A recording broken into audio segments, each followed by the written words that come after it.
We are going to discuss GAT papers today. Let's begin with the one we started the day before yesterday. Okay, we had just covered a couple of questions from there, so we'll start with the paper all over again. Okay, the very first statement. Here you have statements.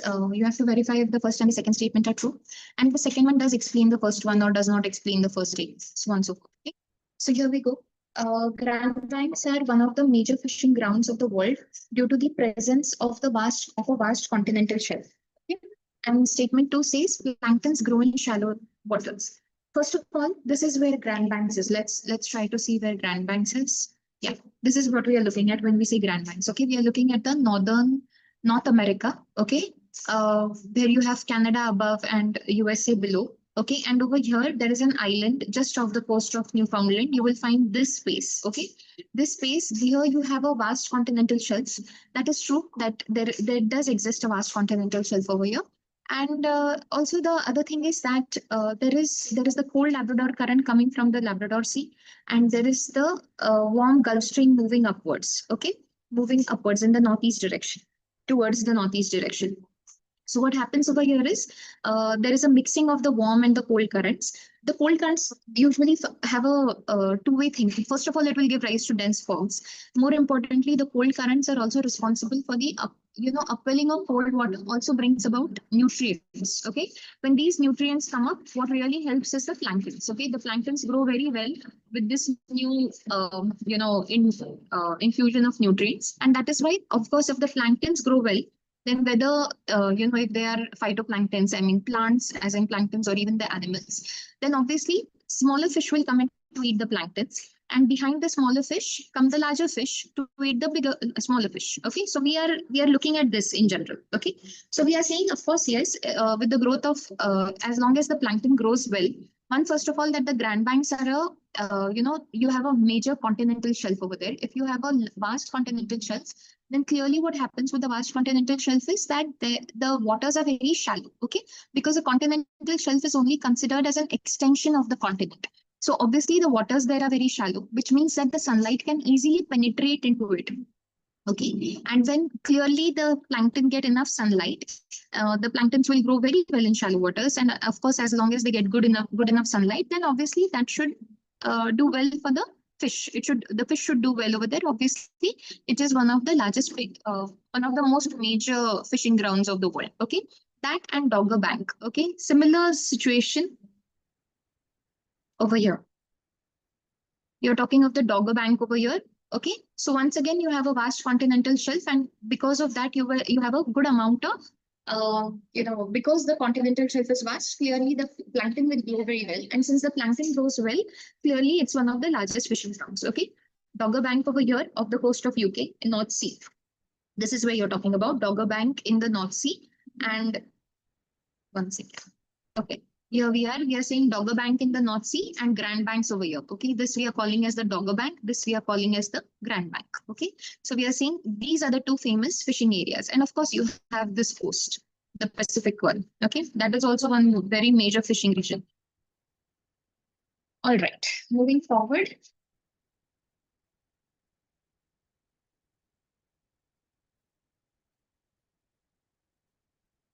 Okay.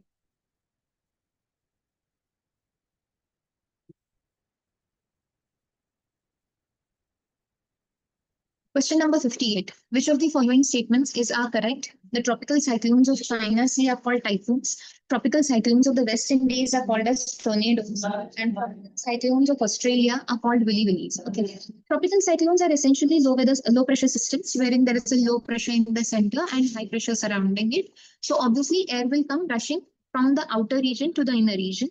And depending on which hemisphere you will find this cyclone in, the air will either move in the anti-clockwise direction, meaning the cyclone will turn anti-clockwise in the northern hemisphere and clockwise in the southern hemisphere because of Coriolis force. Okay, good. This is the basic detail of a cyclone. Now the thing is, tropical cyclones. Okay, we are talking of tropical cyclones. Now all of these that are being under discussion here are tropical cyclones. Sure, the tropical cyclones of China Sea, West Indies, and Australia. Okay, here we are. So this is China Sea. Okay, this is South China Sea. This is East China Sea. Anywhere over here, in Japan or in China, cyclones in this region are called as typhoons. Okay, that is true. That over here in this particular region, cyclones will be called as typhoons. Okay, clearly. Okay, over here you find another concentration of cyclones over here in northern Australia, of the northern coast of Australia. So here they are called as willy willies. Okay. Of course, cyclones here are called as willy willies. Okay. So that statement is also true. Cyclones in the West Indies. Now you're talking of this region. Okay. In the Atlantic Ocean, in the West Indies or Caribbean islands, cyclones in this region are famously called as hurricanes. Okay. They are not called as tornadoes. They are called as hurricanes. Tornadoes are thunderstorms or cyclones that track the continental area of USA. Okay. Tornadoes can be developed on sea as well, but tornadoes on land are very much more famous in USA. So those will be called as tornadoes over here. But those in the Atlantic, in the Caribbean, or the West Indies are famously called as hurricanes. Okay, and of course the ones in India, the ones in South Asia, the ones in the Bay of Bengal or the Arabian Sea are famously called as cyclones. Okay, so please remember these are the different names that tropical cyclones get in various parts of the world. In Pacific Ocean, in Northwest Pacific, in China Sea or near Japan, in China and Japan, they are famously called as typhoons. In Australia, they are called as willy willies. In the Bay of Bengal or Indian Ocean, Bay of Bengal or the Indian Ocean or Arabian Sea, they are famously called as cyclones. And clearly, the ones in Atlantic Ocean are called near the Caribbean or the West Indies are called as hurricanes.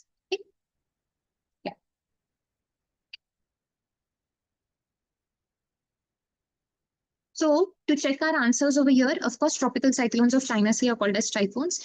Tropical cyclones of West Indies are not called as tornadoes. And tropical cyclones of Australia are called as willy willies. Okay.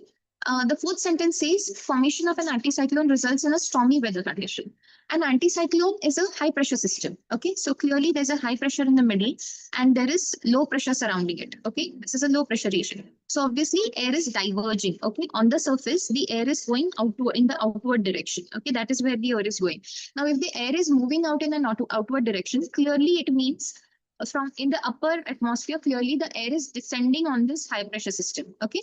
Now, if the air is descending in the center, then clearly it cannot lead to a stormy weather condition. What you will get is a very rainless condition mostly and fair weather conditions. Okay. It does not result in a stormy weather condition. Storms are usually developed when the air rises very rapidly. Okay. So clearly anticyclones are very calm conditions. Anticyclones usually bring about calms, depressingly calm, but clearly calm conditions. Okay. So this statement we will not go with. We will just go with 1 and 3. Okay. We should ideally just go with 1 and 3.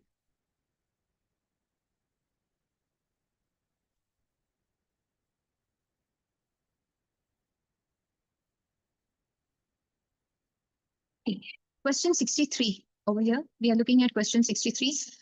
Rotterdam of Netherlands is largely famous for textiles, dairying, shipbuilding industry, or paper industry.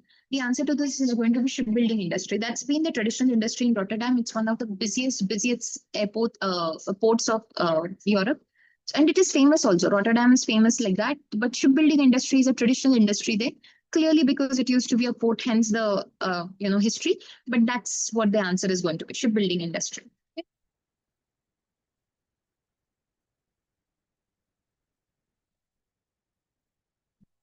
Question 67, which one of the following is the correct sequence of economic sectors in terms of their contribution to the GDP of India in decreasing order? Okay, you need to know which economic sector contributes how much to the GDP of India. Okay?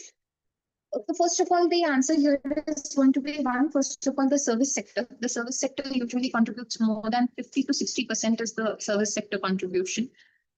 Clearly close to 50%. And then the industrial sectors usually contribute around 20% or so. And then or less or a little more. And the agricultural sector is even lesser. Okay. So now the thing is that this pattern will usually be followed by any developed country also. Okay. Usually the contribution from the primary sector or the agriculture, you should call these as tertiary, secondary, and primary sectors.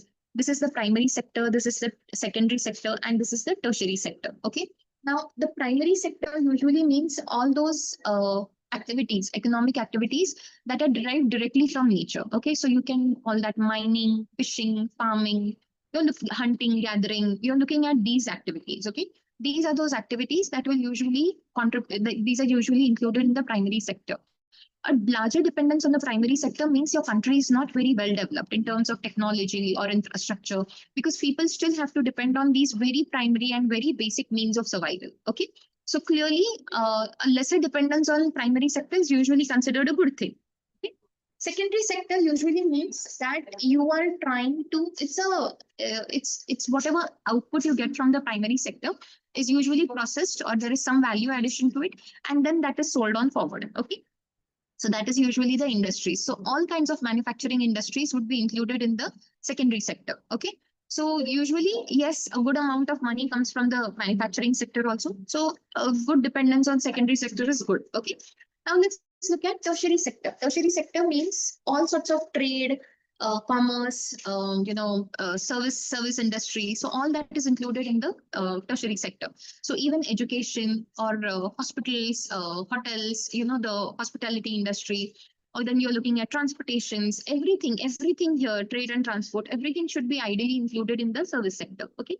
Now, clearly that means there is a huge diversification in the jobs or the kind of occupations that people have.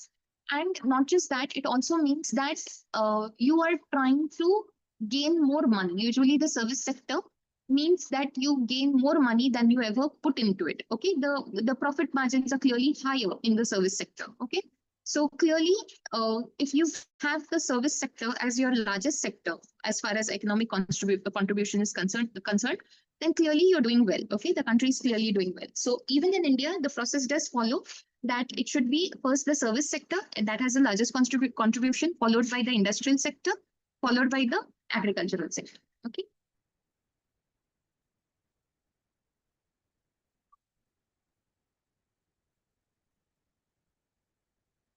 Okay. Question 71.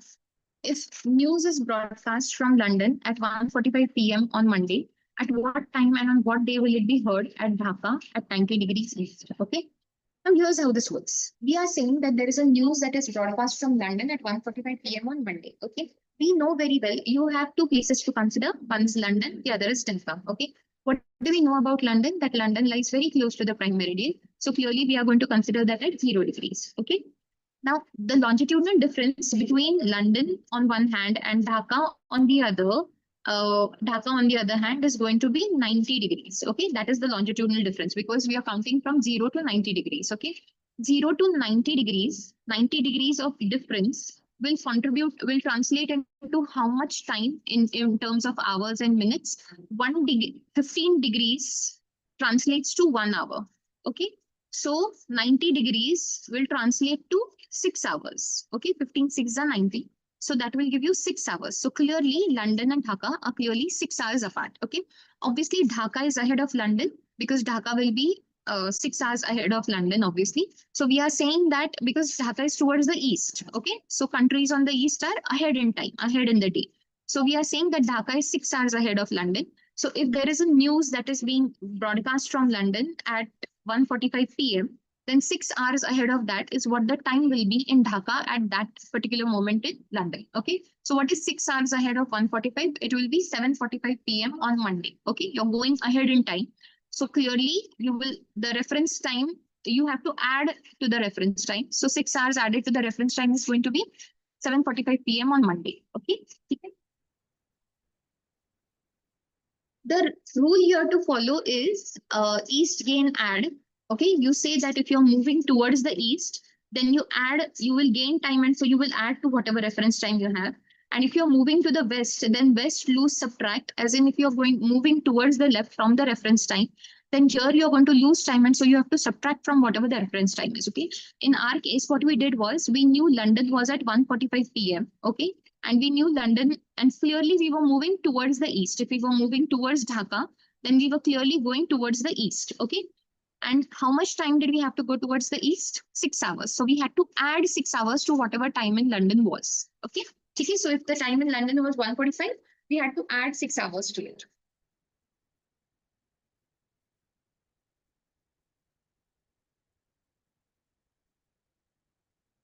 Okay.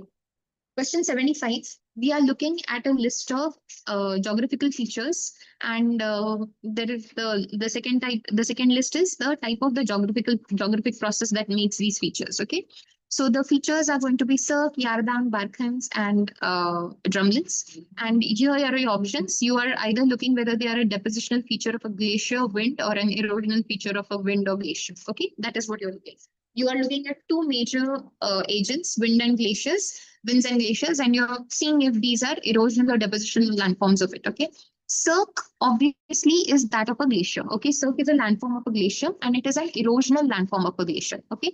Cirque is usually when what happens is if you have a mountain, if there is a proper mountain, and the glacier while coming down the mountain cuts through the mountain, then what it does is it will cut a nice deep seat kind of a thing. Okay. A nice U-shaped depression it will cut, and that is usually what you call as a cirque. Okay, it will usually cut it on the sides of the mountains. So cirque is an erosional feature of a glacier. Okay, okay. Yardangs are famously erosional features of wind. Okay, yardang is famously an erosional feature of wind. So we are saying that yardangs jo hote hai, that's an erosional feature of wind. Okay, I can show you what a cirque is and what a yardang is. I don't want you to idea.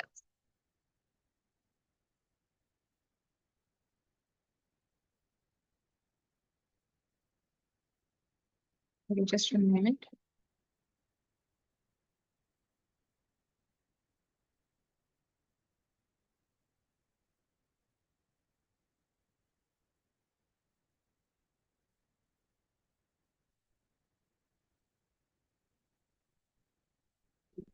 This is a good example of a cirque. Okay. So we are saying this is usually what cirques look like. This is also better. This is a far better example of a cirque.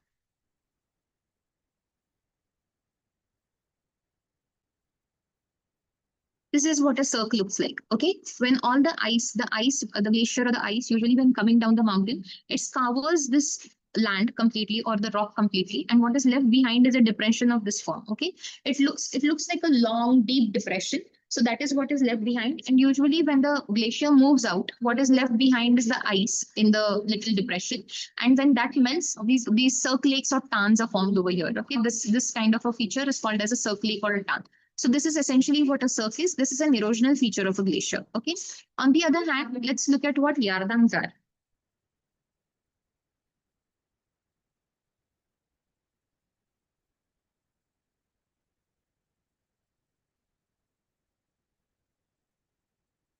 This is essentially what yardangs look like. Okay. Can you see this? Usually what happens in a yardang is that you have a alternate arrangement of hard rock and soft rock in the middle. Again, this is going to be the hard rock. This is going to be the soft rock in the middle. Again, hard rock and soft rock and so on and so forth. Okay. So what happens is the hard rock doesn't erode very easily. The soft rock erodes very easily, sometimes leaving behind just these ridges of hard rocks. And what is left behind is this narrow space, okay? Narrow space or narrow corridors where the soft rock earlier used to be, okay? So you have a vertical horizontal arrangement of vertical alternate arrangement of hard and soft rocks. The soft rocks will get eroded very easily, and the hard rocks remain behind as these ridges. This is famously yardans from the Gobi Desert. The one that you can see in the picture, in this particular picture, are yardans from the Gobi Desert. Okay? The reason why you see this black kind of soil is because there is an underlying volcanic rock, a huge basaltic rock underlying this desert. And that is usually, when it is weathered and all, that is usually the kind of soil it forms. Okay, so the blackish color comes from there. All right, that is a yardan. And barkins you wish to see, right? Let's see what barkins are.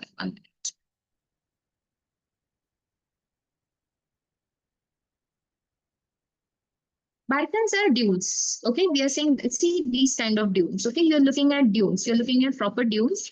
Where this is the, you see this one. Okay, you are saying this is in a Barkan. This is a deposition feature of the wind, obviously, because the sand is brought and deposited by the wind. Okay.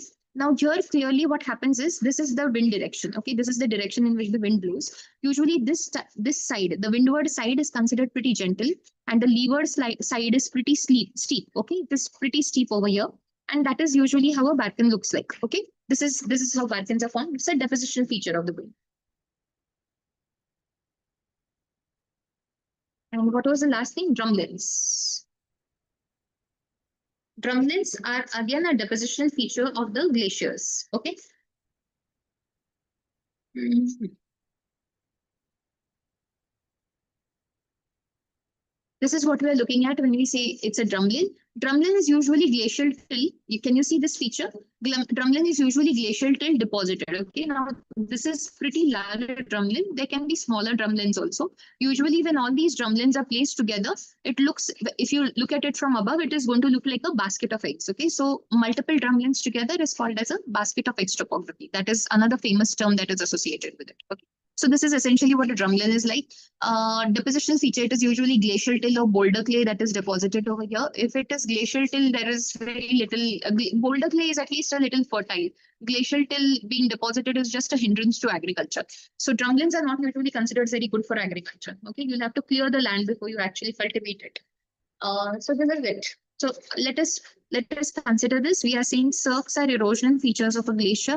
Yardangs are erosional feature of the wind. Barkans are depositional feature. Barkans are depositional feature of the wind, and drumlins are depositional feature of a glacier. Okay, so we go for 4-1. Okay, 4-1. See, 3. Yeah, 3-2. Yeah, this is the answer. Okay, that's going to be the answer.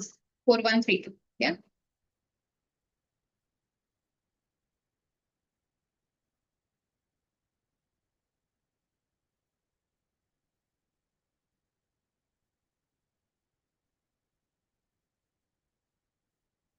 This one, quartzite is metamorphosed from limestone, plutonic rock, sandstone, or shale. Here we are looking. We are saying that quartzite is usually a metamorphic. Quartzite is famously a metamorphic rock. Okay. So when sandstone is metamorphosed, you will actually get quartzite. You're looking at sandstone. Okay. The metamorphosed form of limestone is going to be marble. Now, plutonic rock is any rock that is formed below the surface of the earth. Okay.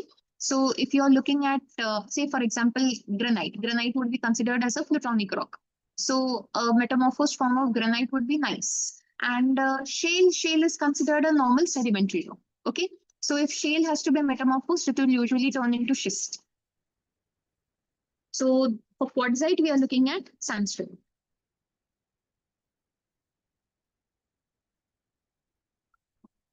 Sorry, I'm in the middle of a lecture. Could you give me a minute? I'll ask somebody else to reach.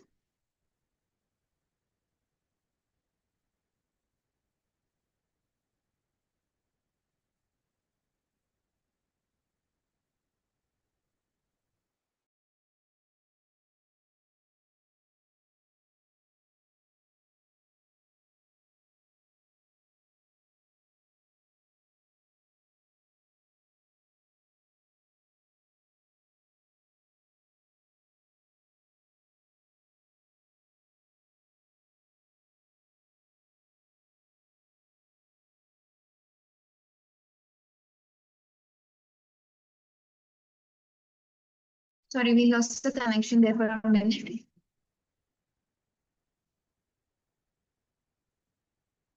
All right. Yeah, we already we've already covered the 83rd question. We said quartzite is a metamorphosed form of sandstone. Okay.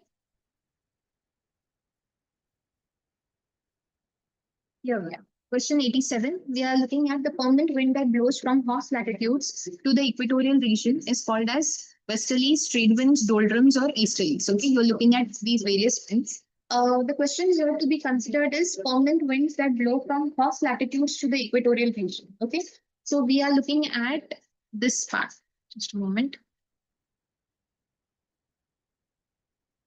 Okay, let's say this is the equatorial region. Okay, we say this is the equatorial region, and obviously it is 30 degrees north and 30 degrees south. Okay, here are the subtropical highs. Okay, this is the subtropical high pressure belt, and this another one is also the subtropical high pressure belt. Okay, at 30 degrees north and 30 degrees south. Okay, these are famously called as Hauss latitudes. Okay, subtropical high pressure belt is famously called as Hauss latitudes because the air over here used to be really, really calm. So in the olden days, when ships used to be stalled over here for a very long time on account of that calm air, there is no wind in the sails. How would the ship move, right? So clearly, because of the calm air, ships used to be stalled over here.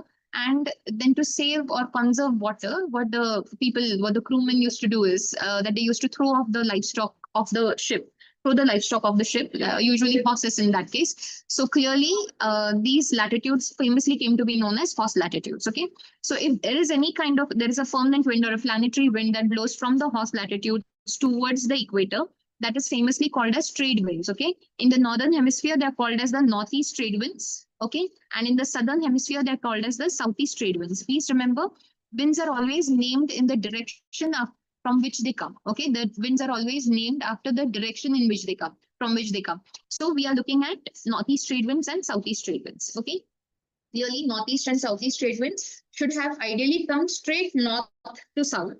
But clearly, because of the Coriolis force, they get turned to the right in the northern hemisphere and to the left in the southern hemisphere. Okay, hence the current direction. So our answer over here is going to be trade winds. Okay, famously trade winds. What is doldrums? Doldrums, the equatorial low pressure zone, which is famously called as the intertropical convergence zone, is referred to as doldrums. Okay, westerlies are the winds that are blowing from the subtropical highs to the subpolar lows. So they usually blow from 30 to 60 degrees north and 30 to 60 degrees south. Okay, that is where the westerlies usually blow from. And easterlies are the polar easterlies, if we consider in this case, then those are the ones that blow from the subpolar between 60 degrees and 90 degrees. Okay, north and south. That is usually where the easterlies will be. All right. They usually do not refer to the trade winds as simply easterlies, but they are an easterly wind because they do come from an easterly direction. Okay. All right. Question 91 says, which of the following is a warm ocean current? You're looking at the various ocean currents, and your options are Labrador, Kuroshio, Peru, and Benguela current. Okay. Net.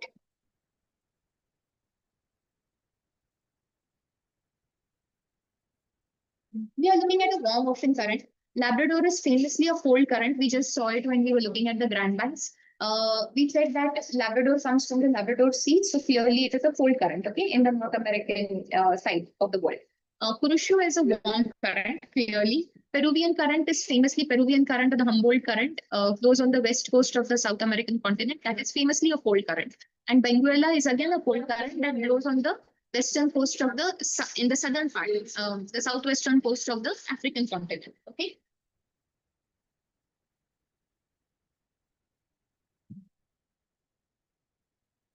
Okay. So we are looking at this. This is the Labrador current. Okay, we call this the L current. So that is the Labrador current. Clearly, it's a cold current because it comes from the poles to the equator. Okay, that is the direction it is moving from. So obviously, it is a cold current. Okay, Labrador current is a cold current. Okay, Peruvian current or Humboldt current usually blows in this direction. Okay, this is the Peruvian current or the Humboldt current.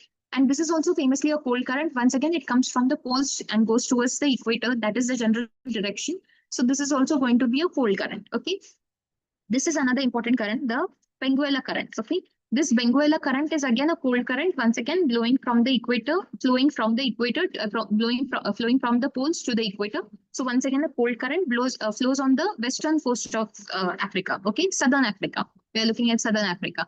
And lastly, you have the Kuroshio current, which flows in this direction. This is the Kuroshio current. It is a current of the Pacific, and that is a warm current that flows closer to the equator, back to the towards the poles. That is where it is going, from the equator towards the poles. So Kuroshio current is obviously going to be a warm current. Okay. Our answer over here is going to be the Kuroshio current.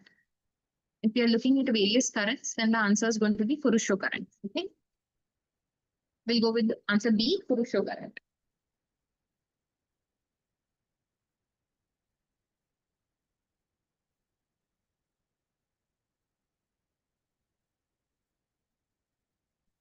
The place located at the confluence of Alaknanda and Bhagirathi rivers is Badrinath, Rishikesh, Rudraprayag, or Devprayag.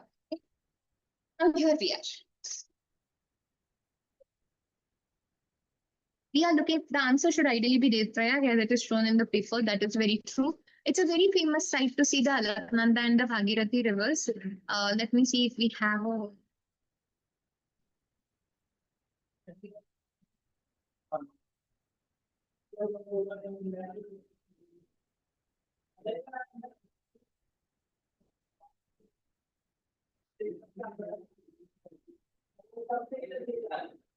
See, this is how the rivers are flowing. This is the Alaknanda River, and this is the Bhagirathi. You can see this is the Bhagirathi. The bluish one is the Bhagirathi, the faster waters, and the calmer waters are those of the Alaknanda. They meet over here at Devprayag, and from here onwards, the river is famously called as Ganga. Okay, you can clearly see the Bhagirathi and the Alaknanda over here.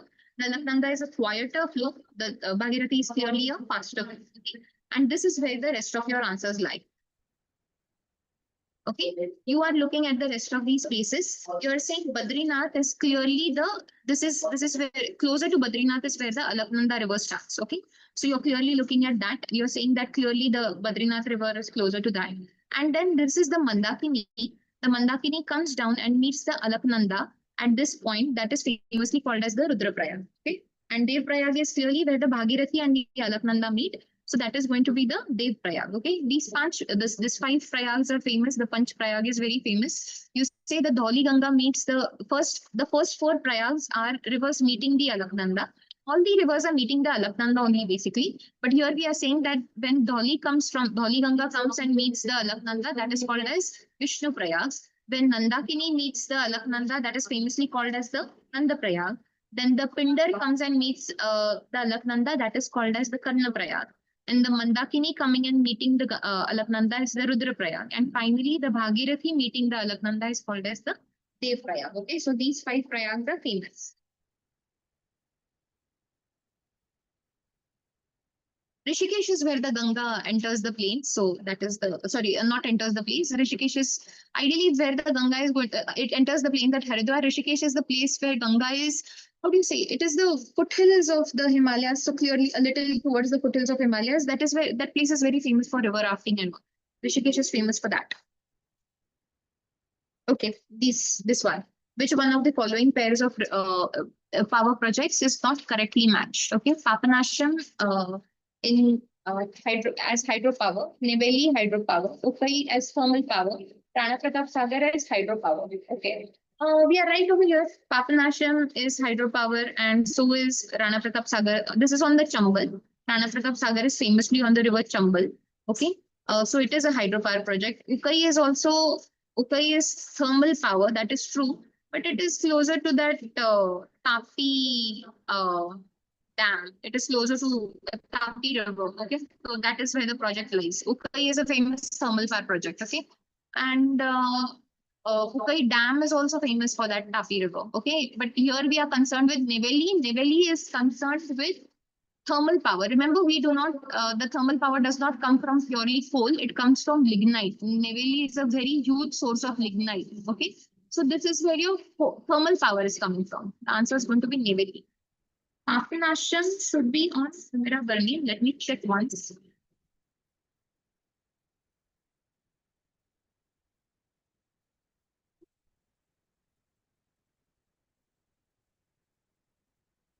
Yes, Tamira Barni. I think that's the name of the river. So Papanasham should ideally be in that temple. In the Papanasham Dam is was located on that river. Okay.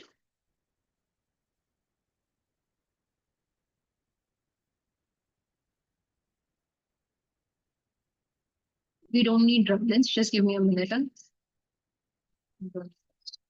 All right, here we are. GIS, question 101. In the term GIS, G stands for, what does G stand for in GIS? Okay. Global, geographic, goodness, or geological. Okay. Your answer is going to be geographic information systems. You are looking at geographic information systems. Okay. This is a huge system where which usually, compiles all data, gathers, analyzes all this data regarding all geographic things. Okay. So that is the geographic information system. That is GIS.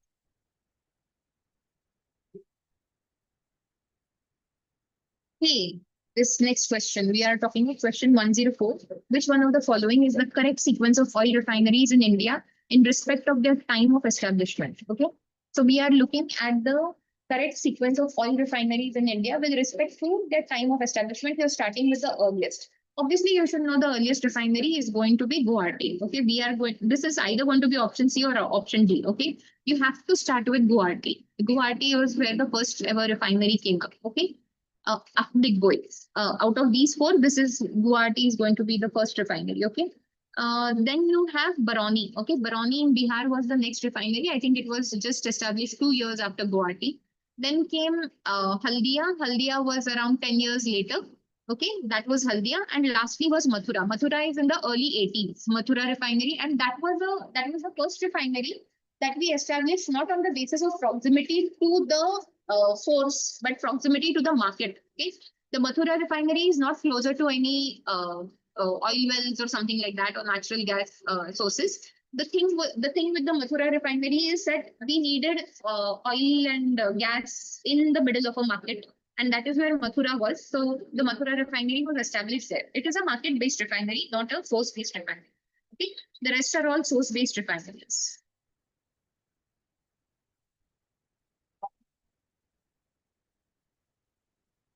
All right, not this one, sorry. So answer is going to be D. Guwahati, then Barauni, then Haldia, then Mathura. All right. Question 107. Movement of tides are mostly determined by the albedo effect, the wind velocity, rotation of the earth, and revolution of the earth. Okay. So clearly, movement of tides are going to be movement of, what is a tide? Basically, tide is the rise and fall of water. Okay. The periodic rise and fall of water. And why does that happen? Because of gravitational force attraction between the sun and between the sun, moon, and the earth. Okay. So you're essentially saying that the moon mostly less the sun. We are saying, suppose this is the earth, okay, and this is the moon over here. We are saying this is the earth and this is the moon. Then because of the gravitational attraction between the earth and the moon, the earth will usually bulge out a little, okay, towards the moon. That is the gravitational force.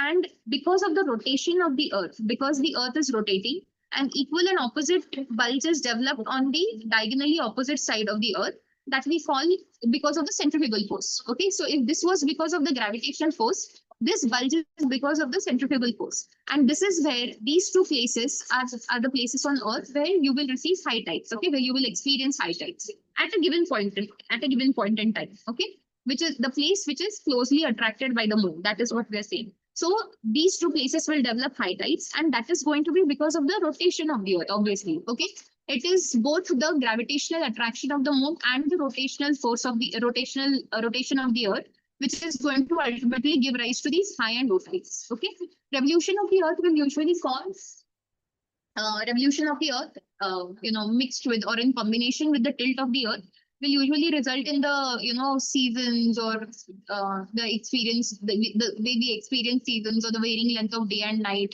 or the midday sun, or something like that. Okay, that is what the revolution of the earth is going to be. Wind velocity will depend on the pressure gradient force. Option B, wind velocity should ideally depend on the pressure gradient force. The more the what do you say? The more the gradient, the more the difference between the pressures, the greater the velocity of the wind. And wind velocity has nothing to do with tides. Okay, wind has very less to do with tides. Tides are basically, like we discussed, the result of the gravitational attraction between earth and the moon, mostly, very less the sun. Okay, so winds will usually be responsible for the velocity and direction of the ocean currents, but they have very little to do with tides. Okay, not that they have nothing to do with tides, but they have little to do with tides. And the albedo effect has to be from, albedo is simply that depending on the nature of the substance that lies on the earth, whether it is grass or whether it is ice or sand or whatever, uh, depending on their own nature and their own absorption and reflection capability, that much sunlight will be reflected. That is going to be albedo. Okay, that is essentially what the albedo is. You're not looking into turpentine. Okay. Question 110 seems to be our question. We are going to match list 1 with list 2 and select the correct answer using the code given below the list. Okay. First list is textile industry. Second list is the place. Okay. So we are looking at the various industries: woolen, cotton, silk or jute textiles. And the places are Sualkuchi, Rishra, Ludhiana, Davangere. Okay. Now here we are. We are saying that woolen textiles. Where do we find woolen textiles the most? Ludhiana. Ludhiana is going to be the place for woolen textiles. Okay. Ludhiana is considered the premium center for all sorts of woolen fabrics in our country. Okay, that is going to be Ludhiana. As far as cotton textiles are considered, it is going to be Davangere, Karnataka. No, it is very famous. Davangere, Karnataka is very famous for cotton textiles, right? Silk is Assam. Assam, we are talking of those 4 different types of silk. I have discussed this before also. We find all 4 types of silk in Assam, right? Because that is just how great the industry is. So Sualkuchi is famous for eri, muga, pat silks, all kinds of silks are found over there. Okay, it's a famous center for silk in Assam. Okay, and Rishra in West Bengal is the jute industry. That was the place where the very first jute industry was also established way back in 1855. Remember? So this is going to be Rishra is going to be jute textile industry. So our options are going to be 3, 4, 1, and 2. This is going to be the answer. 3, 4, 1, and 2. Woolen textile is going to be Ludhiana. Cotton textile is going to be Davangere, Karnataka. You're talking of Karnataka. Silk textile is Sualkuchi in Assam, and jute textiles in Rishra, West Bengal.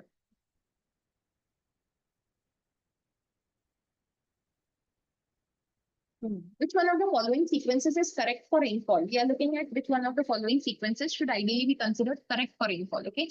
These are your options. You say there is a slow. Let's understand first how rainfall happens. Okay. Basically, for rainfall to happen, you need the air to rise. Okay. That air should be warm enough. Okay. That air will become warm and then it will rise upwards. Okay. As well, how the air rises upwards, it cools, it expands, and then after a while, as the relative humidity keeps on increasing, it cools and expands even more, and then finally it reaches the dew point. Okay, the air will finally reach the dew point where it will be completely saturated with water vapor. Any further cooling is going to result in condensation. Okay, so when the air condenses after that, if the air condenses, it will start forming clouds, and then finally you will get precipitation. Okay, that is the general process of any formation of rainfall. Okay, this is how rain forms. All right.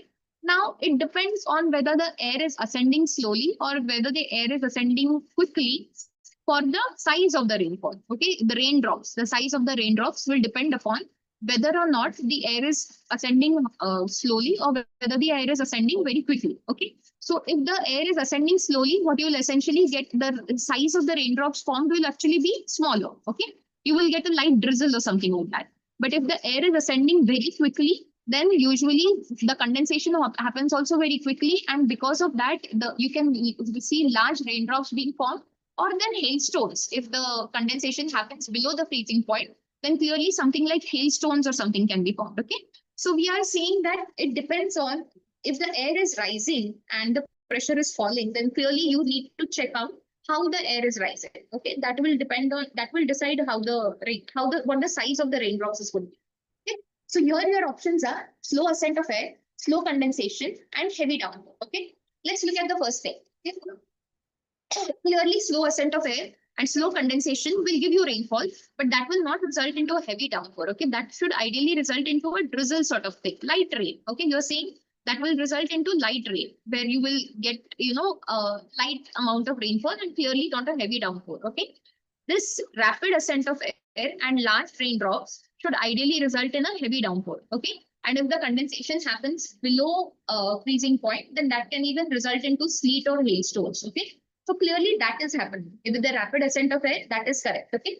When the pressure decreases, if the pressure is decreased, air cannot be compressed, right? The air is not compressed. If the pressure is decreased, air expands. So this logic is wrong. Okay. That when the pressure decreases, air is supposed to expand. Air does not compress. And anyways, if the air is compressed, then clearly the temperature rises, the relative humidity falls, and clearly there can be no condensation and hence no precipitation. Okay. Fine. And lastly, the descent of air, if the air is descending, okay, if you say that the air is descending down a mountain barrier or a slope, then clearly the air will be warmed. And if the air is warmed, then clearly there will be some sort of temperature inversion. And temperature inversion usually results in atmospheric stability. It does not give you any sort of precipitation, okay, let alone a heavy downpour.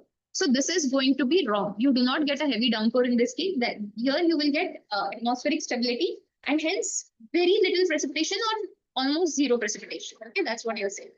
Descending air will cause compression of air, and compression of air does not lead to condensation. Okay, okay. So if the only normal answer you have is option B, that the air should rise rapidly, and then clearly larger raindrops will be formed. It will condense quickly.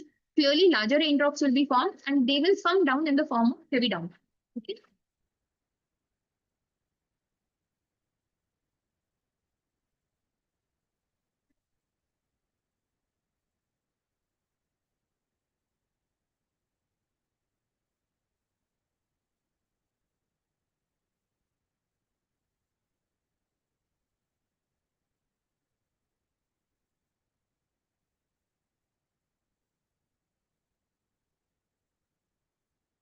This is a 2024 question. We should not consider that, though you should know that Thomas Cup is famously the men's international badminton teams, and Uber Cup is famously the women's international badminton teams.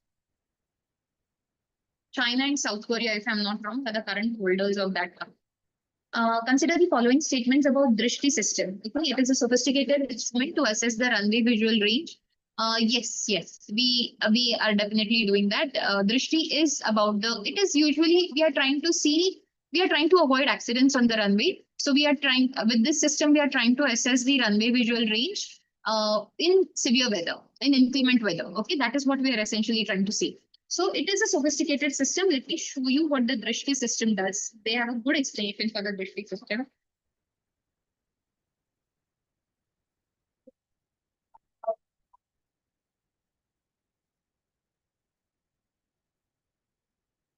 It is an indigenous system. It was developed by CSIR's National Aerospace Labs in Bengaluru.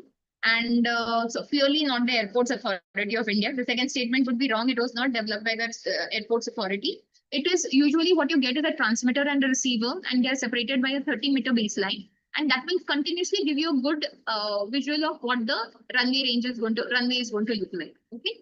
So clearly, and we have deployed it in some 100 locations across 47 systems at 22 international airports and 54 serving Indian airports bases. Okay, this is our own. We have developed it by ourselves. So, and it is not as costly as the ones that you get outside, somewhere in foreign countries or something like that.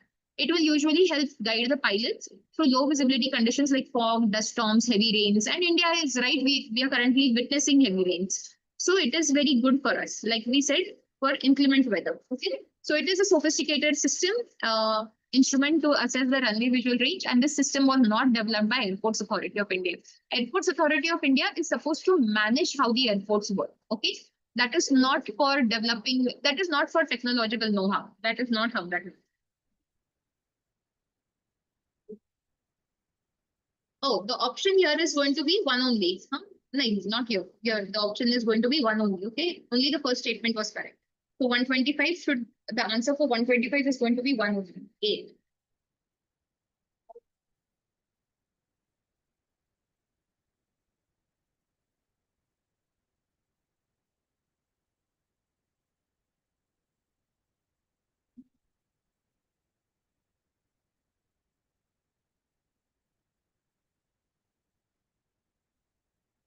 This, I don't know if this is a history question or a geography question, but by the late 19th century, India was one of the largest producers and exporters of cotton yarn and wheat. Remember the the British had to literally ban cotton from India because they were fearing it is taking over their industry, right? So we were producing cotton, yarn, and weaving.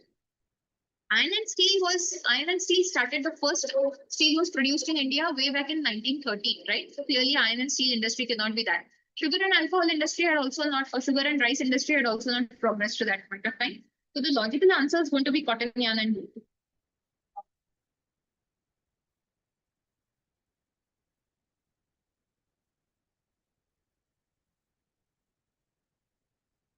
Okay, I think we are done with the geography questions.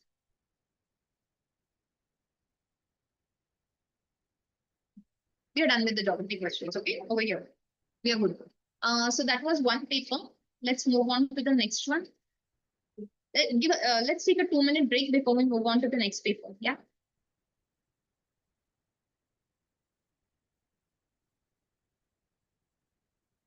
This is where your GAT paper starts. Let's take a 2-minute break before we do that.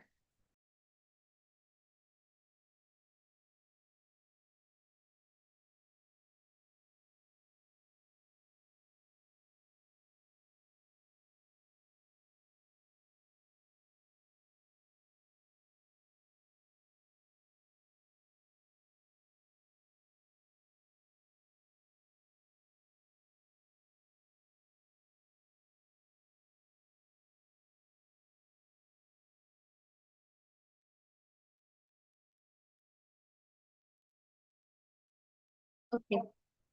We'll start with this paper. Okay, question 55. Okay, we are looking at question 55. The Great Barrier Reef is located off the coast of Queensland, Australia. It is the world's largest coral reef system. It is threatened by coral bleaching caused by rising sea temperatures. Okay, so here we are. We are discussing where the Great Barrier Reef is. Of course, the Great Barrier Reef is here. Let's look at it. Okay.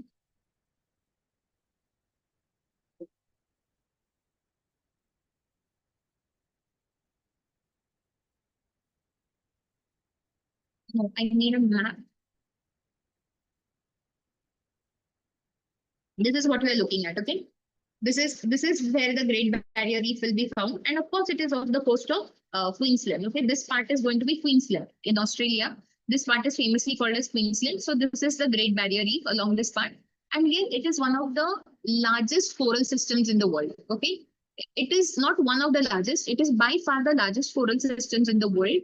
The thing with this is that the next part of the sentence is also correct, that this system is definitely being threatened by coral bleaching because the sea temperatures are rising very rapidly. Okay, so what happens is that corals are essentially polyps or other marine animals that have the ability to secrete calcium carbonate in their skeleton, in their bodies. Okay, so what you will essentially find is that the soft bodies of these organisms are protected inside a skeleton. Okay, and then of course they live in colonies, and that is usually what forms a coral reef. Okay, if you've noticed, corals usually look very pretty. Okay, they are colorful, they look pretty, they look very vibrant. Okay, and that color for those corals comes from a symbiotic association with an algae called as zooxanthid. Okay, so there's this algae that usually goes and enters into the body of the polyps or the corals, and obviously the polyps provide protection to the zooxanthid, the algae. But the algae usually gives the color for the coral also comes from the algae, whereas the algae also provides food or nutrition to the corals. Okay, so it's a symbiotic relationship, as we discussed. Now, what happens is that when the sea temperature rises, clearly the corals get a little irritated. Okay, and when they get a little irritated, what the first reaction that they have is to kick out the zooxanthid. Okay, if they are going to lose the zooxanthid, obviously they are going to lose the color. Okay, so coral bleaching is a immediate effects by of rising sea temperatures. Okay, if the sea temperature rises, corals start to bleach. Okay, that does not mean that corals immediately die. Sometimes, you can take care. You can. Of course, it's an environmental concern, but it is not an immediate process. Okay, sometimes you just have to check that the sea temperatures have to be reduced again. Okay, you have to take care of that aspect, and then that should be okay. But clearly the corals are being threatened, and not just the Great Barrier Reef, corals all over the world are being threatened. Okay, so to answer the question here, this is correct. The statement one is correct, that the Great Barrier Reef is located off the coast of Queensland.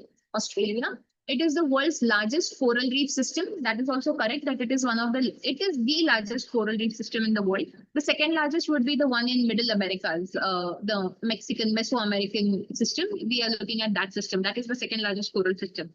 And the third, it is threatened by coral bleaching caused by rising sea temperatures. This statement is also correct. Our answer is going to be option B. All three statements are correct. Okay.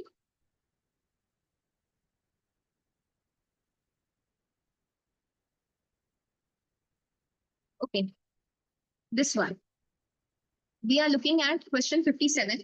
Consider the following statements. The Gulf Stream is a warm ocean current flowing along the east coast of North America. Okay, you say that the Gulf Stream is a warm ocean current flowing along the east coast of North America. It continues eastward along the Atlantic as the North Atlantic Drift, and the Gulf Stream contributes to the mild climate of the northwestern Europe. Okay, now let's try to figure where the Gulf Stream is. Okay, this is where the Gulf Stream goes. Normally, what happens is that this is the North Equatorial current. Okay, now this goes over here, this turns around and turns at the Antilles current. Then here it becomes the Florida current, and then it follows as the Gulf Stream. Okay, so first is in the Antilles, you have the Antilles current, and the Gulf of Florida, you have the Florida current. And then furthermore, it becomes the Gulf Stream. Okay, and this Gulf Stream is further extended as the North Atlantic Drift. Okay, this becomes the North Atlantic Drift. All right. Now what happens is the Gulf Stream does flow on the eastern coast of North America. Okay, this is true, that is the Gulf Stream, and it is a warm current. So it does flow on the eastern coast of North America. Okay, the second thing that we discussed about the Gulf Stream was that, one second. The second thing that we discussed about the Gulf Stream was it continues eastward across the Atlantic as the North Atlantic Drift. Yes, it does go through the Atlantic as the North Atlantic Drift. Okay, and the Gulf Stream contributes to the mild climate of the northwestern Europe. Now, this is normally it is the North Atlantic Drift that is considered as, we normally say that it is the North Atlantic Drift that would be considered as the current that will keep this area pretty warm. Okay, even in frozen winters, because this warm water rushes into these waters, it keeps the temperature of the water pretty mild. Okay, so the ports are free, even they are ice free, even in winter. The ports of Northern Europe are clearly ice free even in winter. Okay, and it will further extend as the Norwegian current, and it will keep this part also pretty warm. Okay, these are all warm currents, whether you say the Gulf Stream or the North Atlantic Drift or the Norwegian current. Okay, all of these are warm currents. Okay, so the North Atlantic Drift definitely keeps the Northern Europe ports almost ice free during the winters. But the statement here is that the Gulf Stream keeps them off, and the North Atlantic Drift is ideally considered part of the Gulf Stream. It is considered part of the or an extension of the Gulf Stream. So we should ideally go with that answer. Okay, ideally it should not be a problem saying that the Gulf Stream keeps them. Technically, like we said, it is the North Atlantic Drift that keeps them ice free or contributes to the mild climate.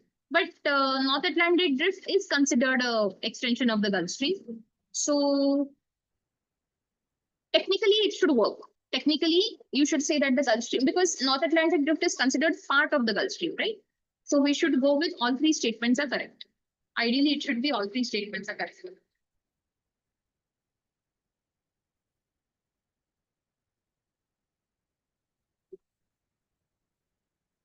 Another favorite question. See how many times they ask you this question, because it is considered pretty, it is considered an important question. What the cyclones are called in various parts of the world. Okay? Tropical cyclones of the Bay of Bengal and Arabian Sea are called cyclones. Similar storms are called hurricanes in the Atlantic and Northeast Pacific. And in Northwest Pacific, such storms are called as typhoons. Okay. Let's say, okay. We said in the Bay of Bengal and in the Arabian Sea, they're famously called as cyclones. Okay, that statement is true. Okay, then you said in the Atlantic Ocean and in the Northeast Pacific. Okay, so we are talking of this region, Northeast Pacific. They are famously called as hurricanes. Yes, these cyclones are called as hurricanes over here. Okay, that in America, tropical cyclones are famously called as hurricanes. Okay, and in Northwest Pacific, this will be Northwest Pacific. Okay, because you have to look at the northwestern portion of the Pacific Ocean. So these over here in Japan and in China, they are famously called as typhoons. Yes, they are famously called as typhoons over here. Okay, all three statements are correct. All of these three statements will be considered correct. So we say yes, they are called as cyclones over Bay of Bengal and Arabian Sea. They are called as hurricanes in Atlantic and Northeast Pacific. And in Northwest Pacific, they are called as typhoons. Answer is going to be D. All are correct.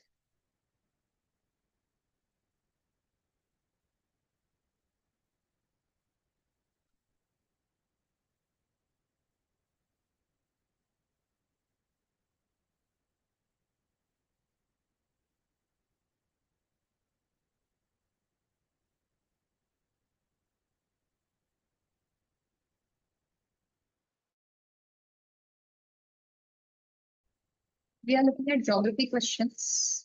Okay, here we go. Consider the following statements. The Rio Grande forms part of the boundary between the USA and Mexico or Mexico. The Colorado River also partly flows between along the USA and Mexico border.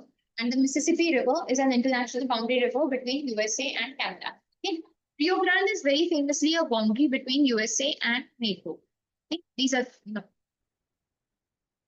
are the rivers of the USA. Okay, you are looking at the major rivers of the USA. At least for our question, this should be enough. Okay, so we are looking at these. You are looking at this river, the Rio Grande. Okay, so this river definitely forms the border. It does form the international border between the countries of USA and Mexico. Okay, the US Rio Grande is correct. Okay, Colorado partly forms the border between USA and Mexico. That is true. For a very small part, Colorado River does form the border between USA and Mexico. Okay, it does form slightly for a very slight portion over here. It does form this portion.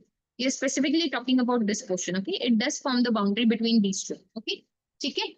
And lastly, they are saying that the Mississippi River forms the boundary between Canada and USA.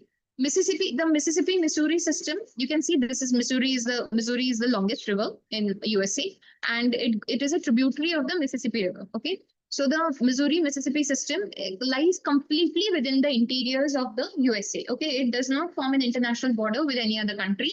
It completely lies within the USA. Okay? So that third statement is going to be a problem.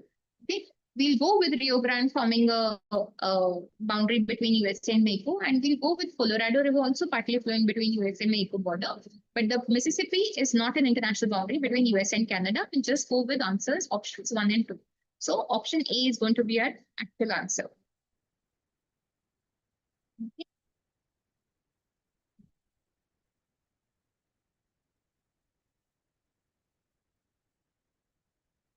Okay. Question 74. Consider the following statements. The Labrador Current is a cold ocean current flowing along the northeastern coast of America. It meets the Gulf Stream, warm Gulf Stream near Newfoundland, creating dense fog and rich fishing grounds. The California Current is a warm current flowing along the west coast of North America. Okay. Now here are your options. Okay, you are saying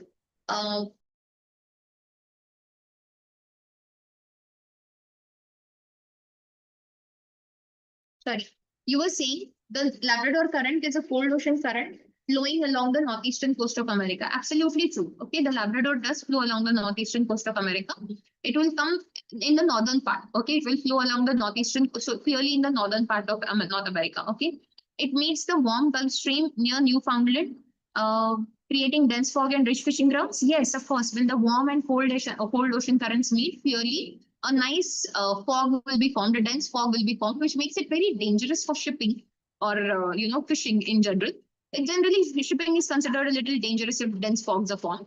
But clearly, they make for very rich fishing grounds. Also, we already discussed it in the earlier part of the lecture that as long as the cold current the cold current will usually bring in nutrients. Okay, and these nutrients are very important for the growth and prosperity of the planktons. As long as the planktons grow, the smaller fish will come in to eat them, and clearly behind the smaller fish, clearly the larger fish will follow. Okay, so that makes for very rich fishing grounds. And the California Current is a warm current. No, see here we are. Okay, we are saying this is the Labrador Current. Okay, that's the Labrador fold I'm calling. Okay, so we are saying Labrador is a cold current. Okay, Gulf Stream is a warm current. We are saying this is the Gulf Stream, and that is a warm current. Okay, these two meet over here of the coast of Newfoundland, and this Grand Banks, we call this the Grand Banks. That area is called as the Grand Banks. Clearly, that makes for very rich fishing grounds, and clearly dense fogs are created over here because of the mixing of the warm and cold water. Okay. Now this is the full California current. We are seeing this is the full California current. Okay, the one that I'm showing you over here. Now we are essentially calling it a full current because it is a full current. Okay, it is coming from the poles towards the equator. Okay, that is where it is coming from. And clearly what happens is there is upwelling of cold water over here. The temperatures along the west coast of USA are generally lower than those on the eastern coast. Even at the same latitude, if you see, the temperatures along the west coast of USA are going to be cooler because there is a cold current or a cool current flowing from here. Okay, so California current, this current is a cool current. It's not a warm current. So that third statement should ideally be wrong. ये वाला जो statement है, this statement is correct. Labrador is a cold ocean current. It meets the warm Gulf Stream. That is also correct. But the California current is not a warm current. Okay, that's a cold current. So your options are going to be 1 and 2. Option D. Okay, 1 and 2.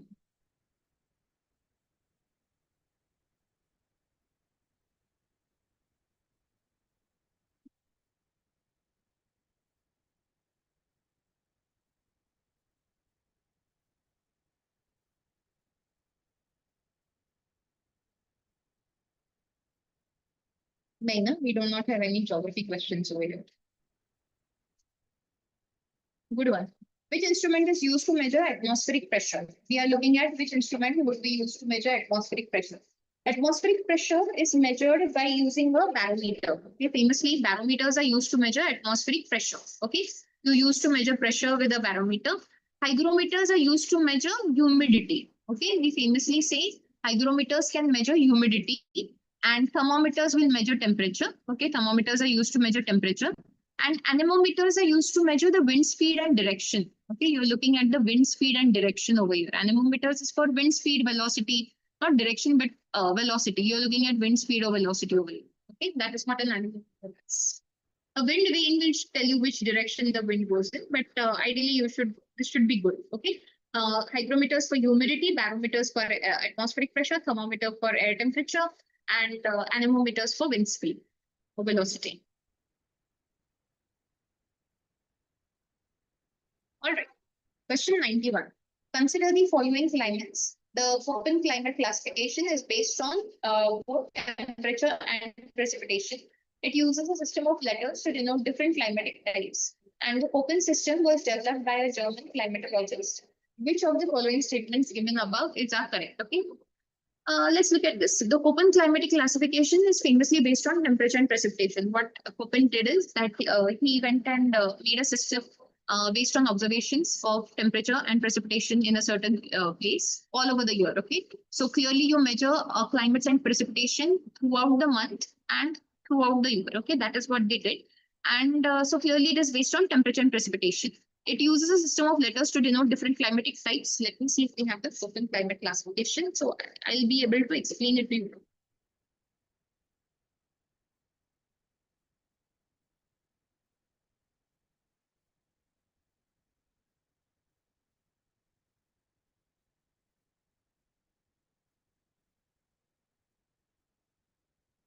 This is a good one. I like this. See, this is exactly from NCERT. This is a good climatic classification that you get. And let's see for India then. Okay.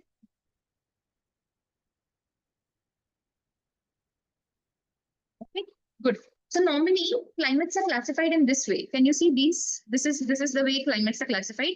You say that normally A is used for tropical humid climate. Okay, the letter A, capital A, is used for tropical humid climate, and capital B is used for dry climates. Capital C for warm temperate climates, or mid-latitude climates, as you would like to call them. Capital D for cold snow forest climates. Capital E for cold climates. Okay, so you're looking at proper cold climates over here. And then lastly, you have capital H for highland climates. Okay, that is just one climate over there. For the rest, you will clearly get subtypes. Okay, for the rest of the groups, clearly there will be other subtypes. So you will see a tropical, within the tropical humid climate, within this section, you will see a tropical Z. So capital A stays, F means no dry season. Okay, small f would mean no dry season. Tropical monsoon is what India usually has. Monsoon means short dry season. You know, the summers are supposed to be shorter in India, like just for 3 months or so. Okay, And there is a tropical wet and dry climate. So AW, we call that winter dry season. Okay, we call that as a winter dry season climate. Okay. Now within the B dry climate, you can either have a desert type of a climate or a steppy type of a climate, where you have a semi-arid climate. Okay. So you can have both of these. So that can be done in a subtropical region or a mid-latitude region. Okay, depending on that, you will have capital B with a dry climate, and capital S will give you a steppy type of climate, and capital W will give you a desert type of climate. Okay, that is what you're looking at. And these are hot. This small h and the small h will tell you that this is a hot region. Subtropical is going to be a little hot, whereas this small k is going to denote that they are kind of cold. Okay, they're kind of cold over there. The temperatures are a little low in those regions. Okay, that is what they will denote.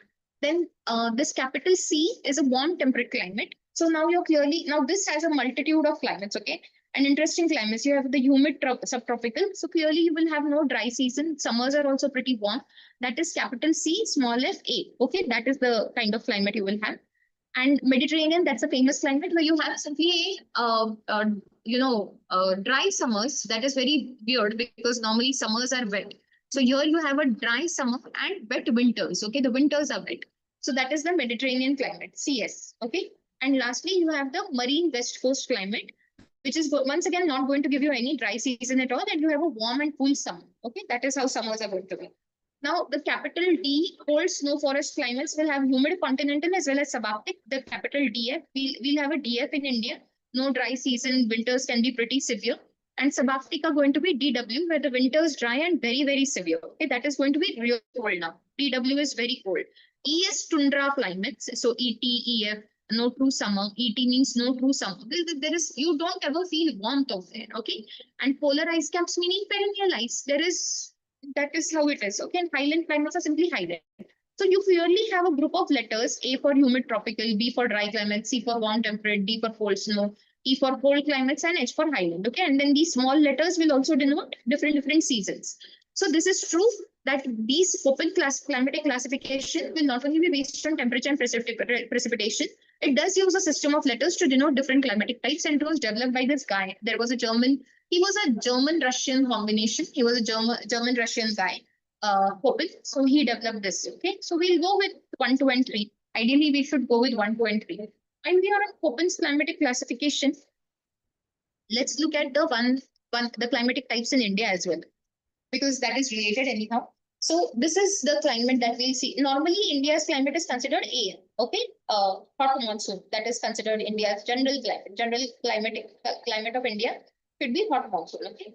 Now look at this. This E, the Kashmir, Ladakh, Leh part, okay, that is going to be a little polar, right? That is very cold. So that is the kind of climate you will get here. ET is going to be no true summer. Okay, that is what climate. This is the climate over here. Okay, in this part, you're going to get ET. Okay. This Arunachal Pradesh part is going to be DFC, where you're going to say that it will rain throughout the year. There is no dry season as such, and it's going to be really cold. Okay, and that is how the climate looks like. Okay, so humid cold kind of climate that is going to be. Okay, this is the desert part of it. Okay, this is a hot desert. So this will get BWHW. Okay, this is going to be the desert part of it. This is going to be the grassland desert part of it. So clearly this comes with BSHW. Okay, this part will come with the steppy types, right? The grassland types. This entire thing is very typical to India. Okay, this purple region, this purple climatic type is very typical to India. We call it the climate of the Ganga Plains. Okay, that is the Ganga Plains climate. Okay, W, small w will mean dry winters. Okay, this G stands for Ganga, and the capital C stands for subtropical. Okay, that is how it was going to be. So this is a climate very typical of the Ganga. Okay, Ganga Plains. And then this climate is going to be dry winters. Okay, the brownish one is going to be dry winters. Okay, clearly hot climate, but dry winters. Okay, this is the typical Indian climate that you get, AMW. You will get a dry winter, you have a monsoon season, and this is still going to be a hot climate. Okay. This small thing is again going to be this very continental part of India is again going to go into a steppy grassland, dry kind of a thing. Okay, this is what we are looking at: dry, steppy grassland, hot kind of a thing. Okay, and this climate, the one in Tamil Nadu over here, it's going to be AS, meaning the summers are dry. Okay, the summers will be dry and winters are slightly wet. Because Tamil Nadu gets rainfall from the northeast winds, northeast monsoon winds. They will cross over. They will cross over the Bay of Bengal, the northeast trade winds, and they will receive moisture from the Bay of Bengal, and they will go and give this moisture to this part of India. Okay, so this part gets rain in the winters. Okay, it usually falls in the rain shadow region. See, this is where the Western Ghats are, right? So Tamil Nadu normally falls in the rain shadow region of the Western Ghats. So clearly, it does not get enough rain from the southwest monsoon, but it gets rain during the months of June to September. Tamil Nadu does not get enough rain, okay, because it's in the rain shadow of the Western Ghats. But during the months of December, November, December, Jan, usually early Jan, it will get rains from the northeast monsoon, and that is why winter rains for Tamil Nadu. Hence, the climatic type is going to be AS, which means dry summers. Okay, so this is going to be a dry summer. This is how the climatic classification for Köppen works in India. We are talking specifically in India. But you should be able to make it out there, make out how that works with the rest of the world also. हाँ जी, ये वाला बताइए. The continental shelf is generally defined as the area of ocean with the depth less than usually 100 meters से कम होगा. Continental shelf का 1 minute, just let me verify. It is sometimes as low as how do you say it? 100 to 200 meters. Okay, average depth of 100 to 200 meters. So we'll go with 100 to 150 meters average. We'll go with maximum of 200 then. We'll go with that. Less than 200 meters. We'll go with less than 200 meters. Because 100 meters, but ideally 100 meters should be considered it. Okay, the answer should ideally, let's go with 200 meters. Answer, we'll go with 200 meters. Let it be that way. Because 100 to 200 meters fell jata hai. So we'll go with 200 meters.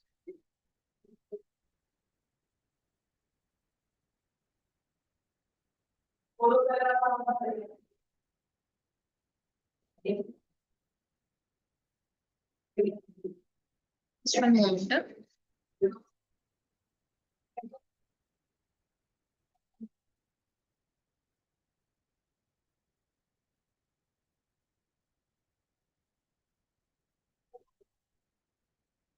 Okay. Question 100. Consider the following statements. Orographic rainfall occurs when moist air is forced to rise over a topographic barrier, such as a mountain. The windward side of a mountain generally receives more rainfall than the leeward side.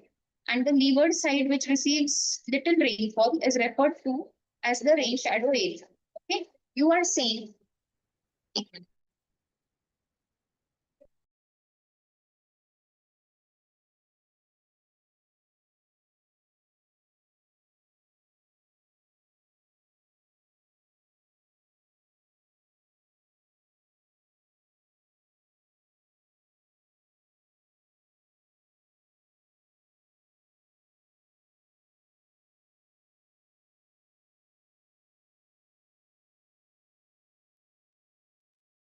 We are saying that here are the statements. Orographic rainfall occurs when moisture is forced to rise over a topographic barrier, such as a mountain. The windward side of a mountain generally receives more rainfall than the leeward side.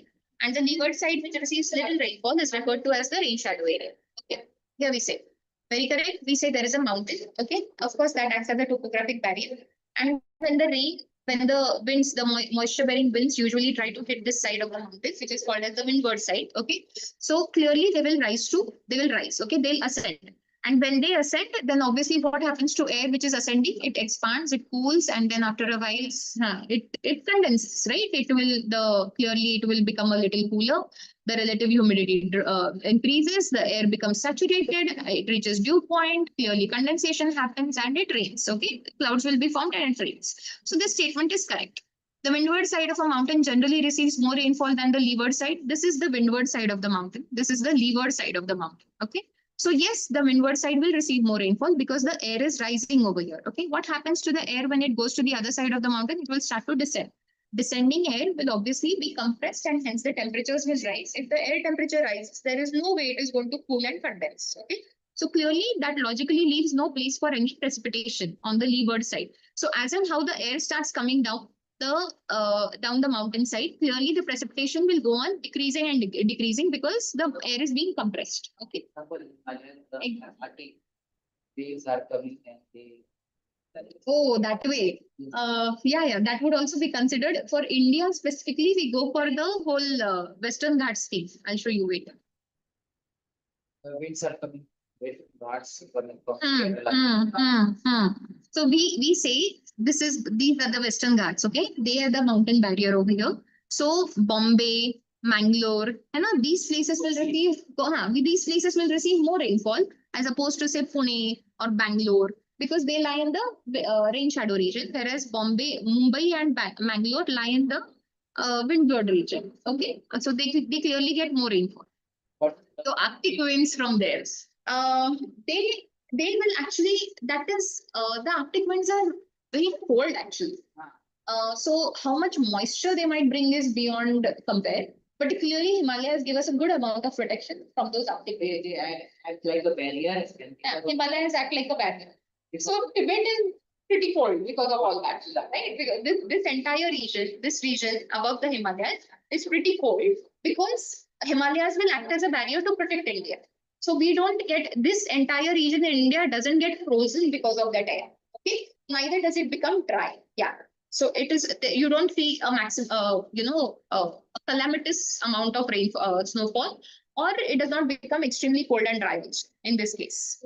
What this? MS? It is cold. It is still cold, but with the Arctic winds coming in, it would have been freezing cold.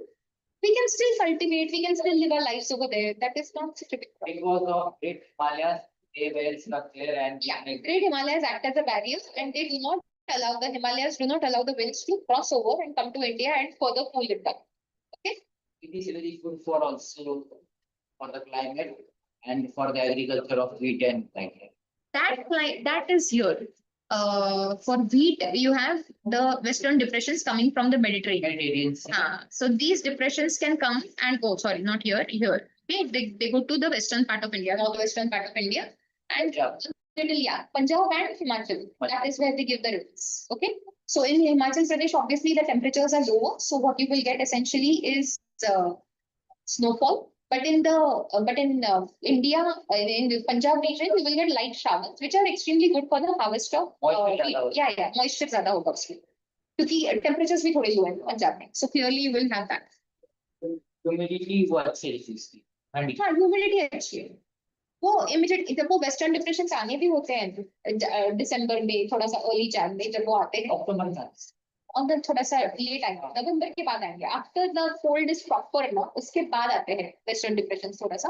तो you will immediately feel that drop in pressure कि आपको अभी वो immediately atmospheric pressure में drop feel होता है, थोड़ा सा गर्मी जैसा लगता है, तो यू नो क्लियरली कि अब वो वेस्टर्न डिप्रेशन आ. तो people prepare for that because you can feel Baisakhi के आज से थोड़ा कम हो जाएगा. लोहड़ी के पहले आते हैं, लोहड़ी के पहले सारे, क्योंकि Lohri is considered harvest season. हाँ, तो Makar Sankranti in Maharashtra, so we are saying 14 Jan, mid Jan के अराउंड उनका वो सब कुछ हो जाएगा. 13 के आसपास. 13 के साथ उसके बाद Lohri is a day earlier. हाँ हार्वेस्ट. फिर clearly temperature starts to increase. उसके बाद नहीं, टेम्परेचर थोड़ा after the rainfall and everything. हमारे यहाँ पे Jan is considered the coldest month in India. Sometimes somewhere December, someplace Jan, but Jan is generally considered the coldest month. लेकिन फिर उसके बाद temperatures, Jan के बाद temperatures धीरे धीरे rise होने लगते हैं. लेकिन मार्च में then we have proper rising temperatures and all over India then, and then April and May are considered true summer. Good for mangoes. Very good for mangoes. Very very good for mangoes. आप इसे पढ़ा रही. हाँ, मैं ऐसी ही बात कर रही हूँ क्योंकि मैं पेपर सॉल्व कर. आप रिवीजन करिए, आप अपने पेपर को साफ करिए. नहीं, मैं पेपर सॉल्व कर रही हूँ. गैट का पेपर आप लोगों ने अभी अभी अटेम्प्ट किया शायद. नहीं, ये नहीं था. मुझको पेपर भी जो आपने अटेम्प्ट किया वो मैथ्स है. अच्छा, फिर छोड़िए. मुझे आज आपका ये कौन सा पेपर है? ये कल का है क्या? फिर नहीं, कल का थोड़ी मिलेगा. एनीवेज पता नहीं इसका है. ये मे बी आज का 12th का पेपर पे पता नहीं क्या लिखा है. गैट ही लिखा है, तो 11th गैट तो नहीं लिखा है.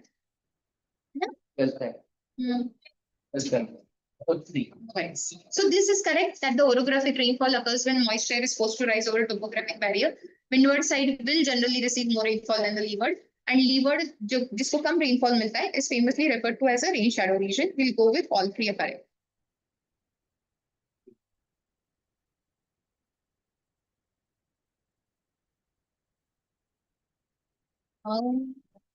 Alveoli नहीं है अपना. El Nino. Let's look at El Nino. Okay. We say, consider the following statements. El Nino refers to the abnormal warming of surface waters in the central and eastern Pacific Ocean. Okay. El Nino events are generally considered, are typically associated with weaker Indian monsoon rainfall. Yeah. La Nina is the opposite phase associated with the cooling of the Pacific waters. All three statements are correct. This is where we are talking of when we talk of El Nino. We already discussed this is the Pacific Ocean. Yeah, correct. So we are saying कि normally यहाँ पे cold Humboldt या Peruvian current flow करता है. Okay. Every 3 to 7 years, these cold waters are replaced by the warm waters of the El Nino. And because, wait a minute, let's look at it in a smaller scale. Because these waters, because the temperature at this side of the ocean gets changed, that is why this side also gets affected. When this side gets affected, the Indian Ocean gets affected. So El Nino is usually paired with a phenomenon called as southern oscillation. Okay, so the southern oceans keep changing their temperatures. Where it should have been cold, it becomes hot. Where it should have been warm, it becomes cold. So the southern oscillation changes, and because the southern oscillation changes, this temperature is very important. The temperature in the Indian Ocean is very important for monsoons in India. Okay? This has to be really high. In the summers, this has to be really high. This has to be really this has to be a high pressure region, meaning it has to be a low temperature region. But that doesn't happen very much because the southern oscillation changes, and obviously then the Indian monsoon is weakened. Okay. If this does not remain a high pressure region, obviously the Indian monsoon becomes this has to be a high pressure, low temperature region. So clearly, if that does not happen, for the Indian monsoon to work best, the Indian Ocean in the summers has to be a high pressure, low temperature region. If this does not work, then these winds do not cross over and go to India as the southwestern winds. Equator भी लाई बीच में equator आएगा ना, इसीलिए तो ये नीचे का reason थोड़ा हॉट होना चाहिए, तब जाके ये विंड्स ऊपर की तरफ चली जाएंगे. हाई प्रेशर रीजन से लो प्रेशर रीजन में चले जाएंगे, तो वो नहीं होता है अगर ये प्रॉब्लम हो गई तो. Okay, so clearly Indian monsoon weakens, ये वाला एरिया में चाइना में बहुत सारा बारिश हो जाएगी, इंडिया एंड ऑस्ट्रेलिया, हाँ, एंड इंडिया एंड ऑस्ट्रेलिया में कम बारिश हो जाएगी. ओके, एंड उसका opposite is El Nino, meaning the child. Usually दिसंबर में होता है, इसलिए उसका नाम एल नीनो दिया जाता है, बिकॉज क्रिसमस का टाइम होता है. So El Nino becomes Jesus Christ. उनके नाम El Nino means child, small boy. Okay, whereas Nina means girl. So La Nina is the colder waters, the colder version of this, the opposite version of this. Okay, so when it is replaced by the colder waters, it becomes La Nina. When La Nina is strong, obviously the southern oscillation is working as it is supposed to be, and clearly the Indian monsoons are greater. Okay? That is how that works. इससे ज्यादा effect Kerala के किसानों को होता है, खासकर वो जो ये करते क्योंकि उनका बहुत लेट आता है मॉनसून, राइट? वो वहां पे पहले सबसे पहला असर पड़ेगा. Clear. So we are going with spices. Sensitive भी होता है ना, that kind of cultivation is pretty sensitive also. So we say हमको जो बहुत आदत है cash crops है. So El Nino does refer to the abnormal warming of surface waters in the central and eastern. That is the part of the ocean, right? Central and eastern Pacific Ocean. El Nino is associated with Indian weaker monsoons, and La Nina is the opposite phase associated with the cooling of the Pacific Ocean. So थोड़े cool हो जाते हैं. So we will go with all. Next question. एक minute. Hermite वगैरह नहीं, राक्षसा. Yeah, और Mudra Rakshasa was written by Vishakha Datta. That is true. Gaurav? हाँ ऋषि सर्षा लिखा. हाँ. नहीं, वो CDC वाले, CDC वाले. की बात तुम्हारे ना स्टेट बोर्ड का.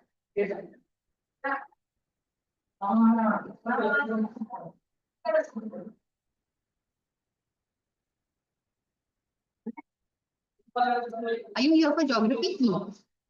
Okay. Okay, let's look at the next question. Good, we have here question 111. Lake Titicaca is located on the border of Peru and Bolivia. It is the highest navigable lake in the world.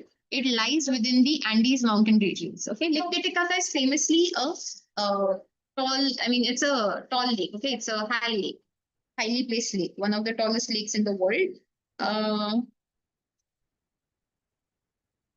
Location map. Let's see that. Okay, that will clear things for us. Very correct. That is where you'll find Lake Titicaca. It lies between Peru and Bolivia. Okay, this is Peru on this side, Bolivia on the other side. Lake Titicaca does lie over. Okay, and it is one of the making it the world's highest navigable lake. Okay? It is what how it is clearly at 3,812 meters high. Okay, so clearly it is pretty high. That is true about Lake Titicaca. The third statement is it lies within the Andes mountain range. Okay, we are checking if it lies within the Andes. Yes, it is high in the Andes mountains. Clearly, it has to lie in the Andes mountains between Bolivia and Peru, and it is one of the highest navigable lakes in the world. Okay, so all three statements are correct about Lake Titicaca. Option is B. All three are correct.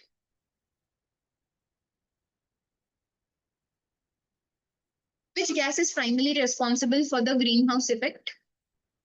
We'll go with carbon dioxide. Carbon dioxide is primarily responsible for, see people, basically, there are 5 greenhouse gases that we know of. One is ozone, the other is carbon dioxide, water vapor, methane, and nitrous oxide. Okay, these are the 5 gases that are famously the greenhouse gases. Okay, of these, it is carbon dioxide, of which the concentration is being increased, which is the concentration called Badrai. And because of the increased concentration of carbon dioxide in the atmosphere, clearly the global warming effect is happening. We are clearly getting the effect of global warming. Now, the thing is that greenhouse gases act like glass. Okay, they are transparent to the incoming shortwave solar radiation, but they are non-transparent, or they do not allow the Earth's long-wave radiation to pass through. Okay, and because of that, the heat is received by the sun. But clearly, when the Earth tries to give off the radiation, that radiation does not pass away from the atmosphere. In fact, it remains trapped in the atmosphere because of the greenhouse gases. Okay, so the more the concentration of greenhouse gases, the more the concentration of carbon dioxide in this particular case, the more the ability to retain that heat, which is why it ultimately results in global warming. Okay, that is essentially what we are saying, that this is how global warming happens. That it is carbon dioxide is basically that greenhouse gas which is more responsible for the greenhouse effect. Okay.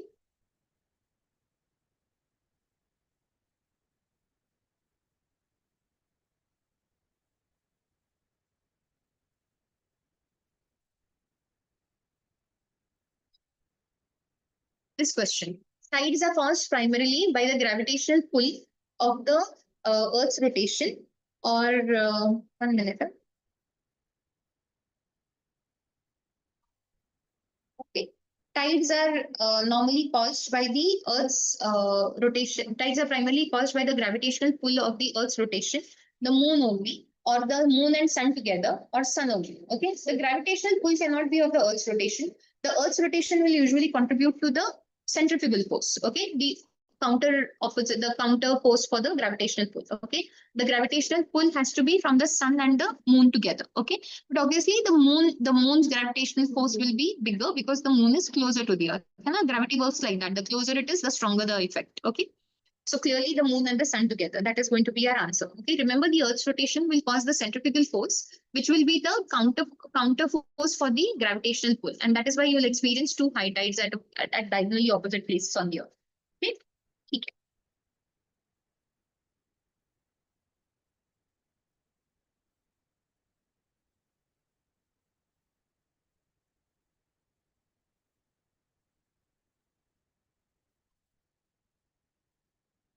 Okay, let's look at question 122. Consider the following statements. The Mariana Trench, the deepest known point on Earth, is located in the Pacific Ocean. Its deepest point is known as the Challenger Deep. The Mariana Trench lies within Philippine territorial waters. Okay, let's look at this. We are saying Mariana Trench is the deepest known point on Earth located in the Pacific Ocean. This statement is absolutely correct, that the Mariana Trench does lie as the deepest point on the Earth. Okay, deepest known Earth. The Challenger Deep is actually the deepest point. This statement is also true. Some close to 11 kilometers, very, very, very shy of 11 kilometers. That is what the deepest point in the Challenger Deep is. Okay. And Mariana Trench is located in the Pacific Ocean, closer to Philippines. Okay, it is closer to Philippines. This is a statement that we are worried about. The Mariana Trench lies within the Philippine territorial waters. Because I am pretty sure it belongs to the USA.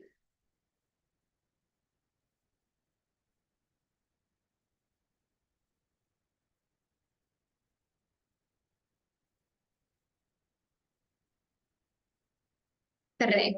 It lies entirely within the territorial waters and exclusive economic zone of the United States. The reason is these territories come under the US territories of Guam and Commonwealth of Northern Mariana Islands. Okay, so that is just how it used to be. This was established way back in 2009. Okay, and that is a US place that is owned by the US. That place is owned, and it has the jurisdiction, the sovereignty. It lies under the US sovereignty. Okay, so it is a protected reserve over there, and it is managed by federal agencies of the US. Okay, so these are all these, even though it is closer to Philippines used to be a colony of the US earlier. So clearly, this trench, the Mariana Trench Marine National Monument, remains with the US. It lies in the this waters of the US, territorial waters of the US. So this would be wrong. Okay, it lies in the territorial waters of the US. You'll go with point 1 and 2.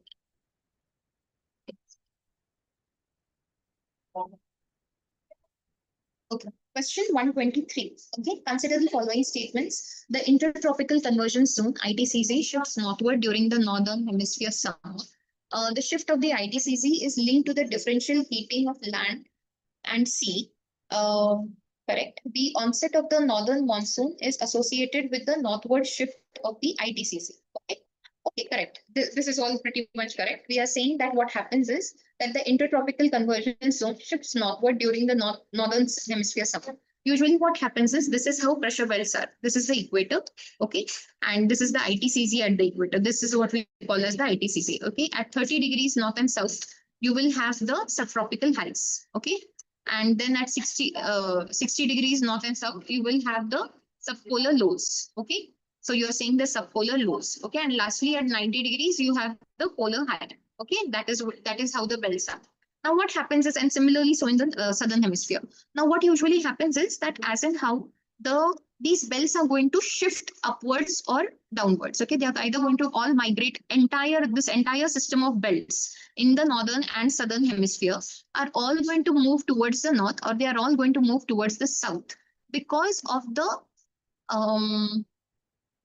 apparent movement of the sun. Okay, so this is true that the ITCZ does shift northward during the northern hemisphere summer. The reason is that on 21st June, on 21st March, the sun used to be at the equator. Okay, and then on 21st June, the sun is at the Tropic of Cancer. Okay, the sun is somewhere over here at the Tropic of Cancer. So clearly, if the sun has moved northward, then all these belts will also keep moving northward, because these depend upon the movement of the sun. These belts will all depend upon the movement of the sun. The ITCZ depends on the heating of the land at the equator where the sun was. So clearly, if the sun is moving upwards, if the sun is moving northwards, then clearly these belts will together as a set move northwards or southwards. Okay. So the shift of the ITCZ is not just linked to the differential heating of land and sea. The differential heating of land and sea will create that effect. It will create a kind of effect, but the shift of the ITCZ is majorly linked to the movement of the sun, the apparent movement of the sun. Because the land will get differently heated, and the northern hemisphere is usually a little more, it's heated more irregularly because there is a lot of land in the northern hemisphere as opposed to the southern hemisphere. But the shift of the ITCZ cannot only depend on the differential heating of land and sea. Okay? It will shift a little more, but the heating has to be because of the apparent movement of the sun. That is true. That has to be because of that. Okay. And the onset of the Indian monsoon is associated with the northward shift of the ITCZ. Yes, that is true. Because the ITCZ moves a little upward, that low pressure region comes a little more to the north. Okay. In India, that low pressure region usually travels a little more to the north. So ideally, the ITCZ should have been over here. Okay. When it is Indian summer, the ITCZ moves somewhere around 20 to 25. This is the place where the ITCZ moves, which means this becomes a low pressure region, which means this has to be a high pressure region, and winds from the high pressure region will go to the low pressure region. And this is essentially what the Indian monsoon is going to be. Okay. So clearly, unless there is northward movement of the ITCZ, this north southwest monsoon isn't coming in so happily. Okay, so clearly if you want that southwest monsoon to come in, the ITCZ has to move a little northward. Okay, it has to go a further little upwards to the north, so that the winds can cross over the equator and go to the Indian subcontinent. Okay, as southwest monsoons. Now here is my, no, wait a minute. The shift of the ITCZ is linked to the differential heating of land and sea, but majorly to the apparent movement of the sun. So I am going with answers 1 and 3.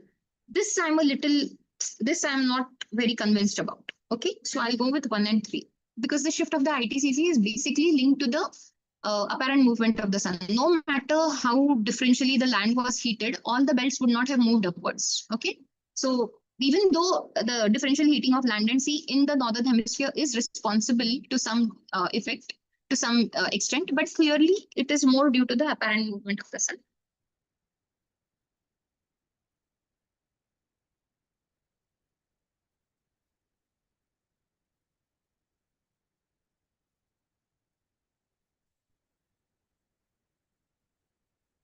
Consider the following statements. Canada has the longest coastline in the world. You are saying that Canada has the longest coastline in the world.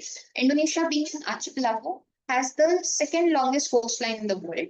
And longest coastline length measurements can vary significantly depending on the scale of measurement used, which we call as the coastline paradox. Okay, let's look at this.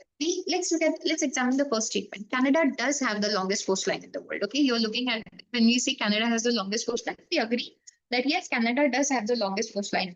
Okay. Indonesia, being an archipelago, has the second. But the reason is, look at Canada. Wait a minute. Look at Canada over here. This is how Canada is looking like. Can you see this entire yellow stretch of land? That is Canada. So it does have a long coastline. Okay. So it is very indented. It's very broken. The whole place has very broken, broken landmass. So clearly it does get the longest coastline. Okay. But this Indonesia doesn't have the second longest coastline. It is the largest archipelago in the world, but it doesn't have the second longest coastline. Norway does, if I'm not very wrong. Give me a moment. Let's look at longest coastlines in the world.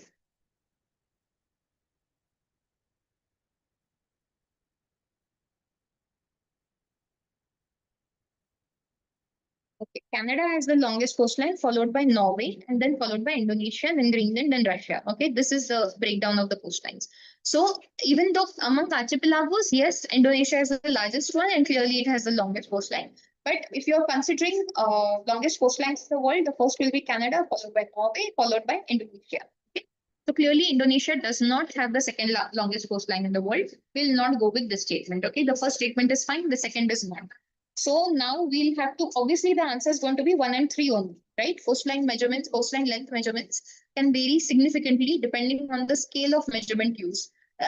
Let's discuss the coastline paradox. You are saying what the coastline paradox is, that the, how do you say, the smaller the coastline, you know, depending on the length of the coastline, your measurements changed, your scales change. Okay, so clearly the smaller the coastline, the longer the measurement. Okay, let me show to you what the coastline paradox is.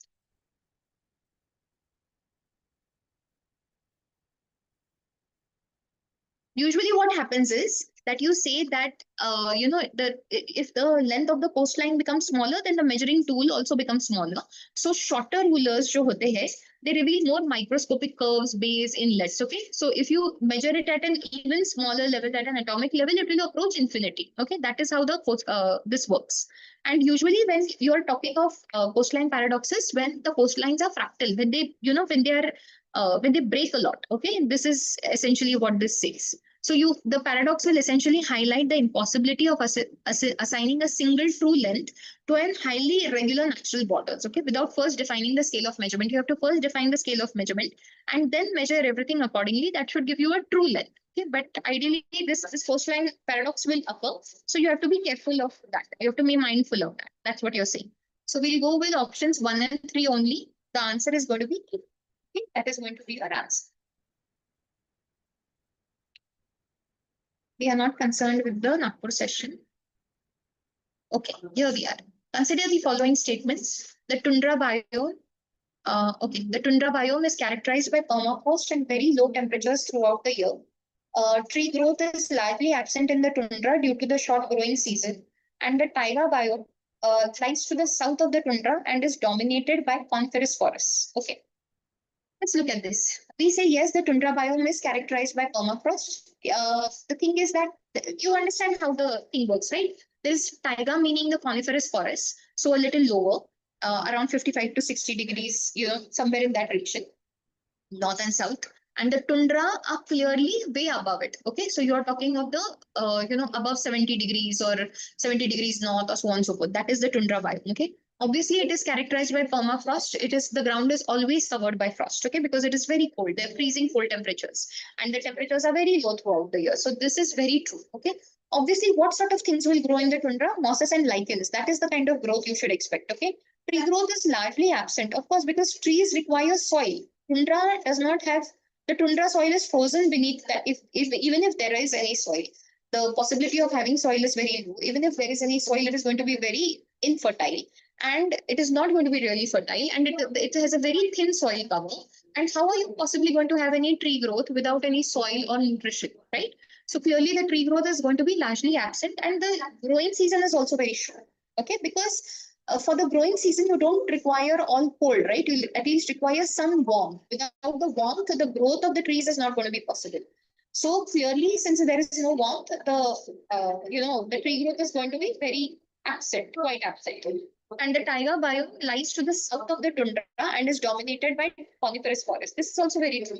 You say that taiga biome usually lies to the south of the tundra. Okay, let me show you. Taiga.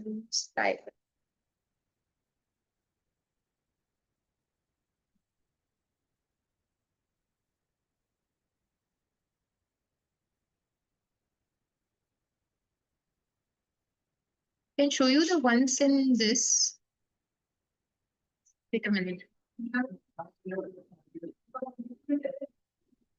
We'll see the ones in North America, and that should be okay. That should not be such a huge problem. Wait a minute.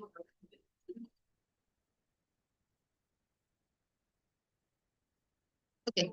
So usually, I'm just showing you the ones in North America, but it will follow for the rest of the world also. Okay. Usually near the equator, closer to the equator, you have the tropical rainforest. Okay. That is how the biomes look like. Closer to the equator, you will find the tropical rainforest. Mind you, I am repeating myself again. Even though I'm showing this to you specifically for the region of North America, the same sequence can be followed throughout the world. Okay. Closer to the equator, you will find the tropical rainforest. All right.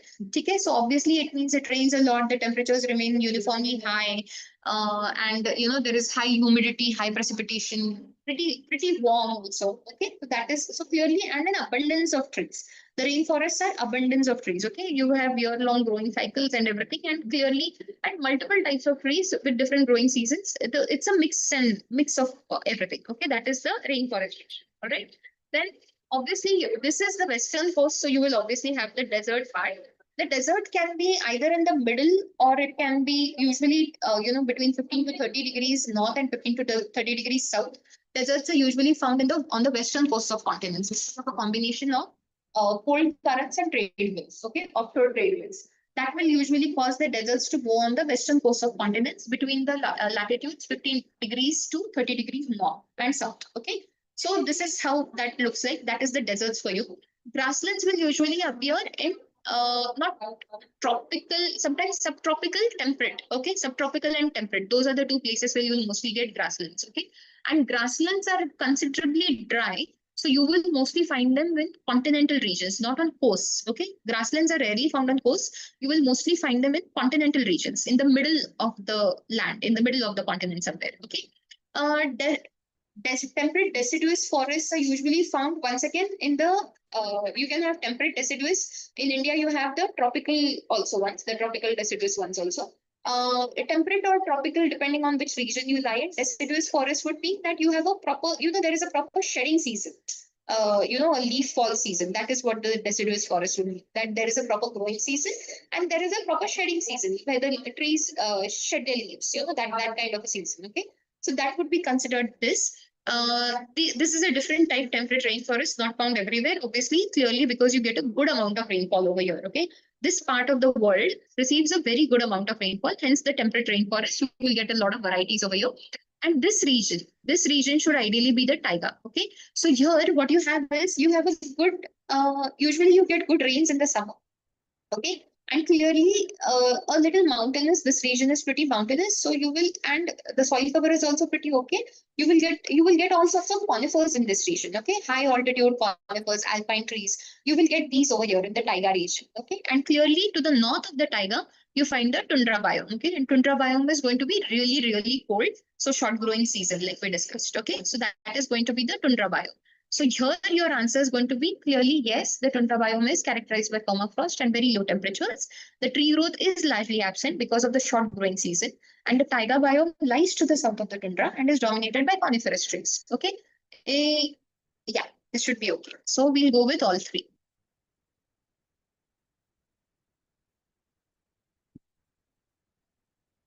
We are not interested in the Treaty of Gandam because that is a history or current affairs question, right?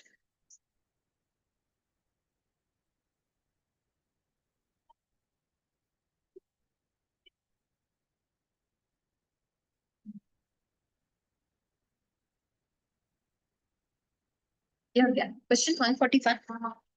Consider the following statements. The Coriolis force deflects winds to the right in the northern hemisphere, and the Coriolis force deflects winds to the left in the southern hemisphere.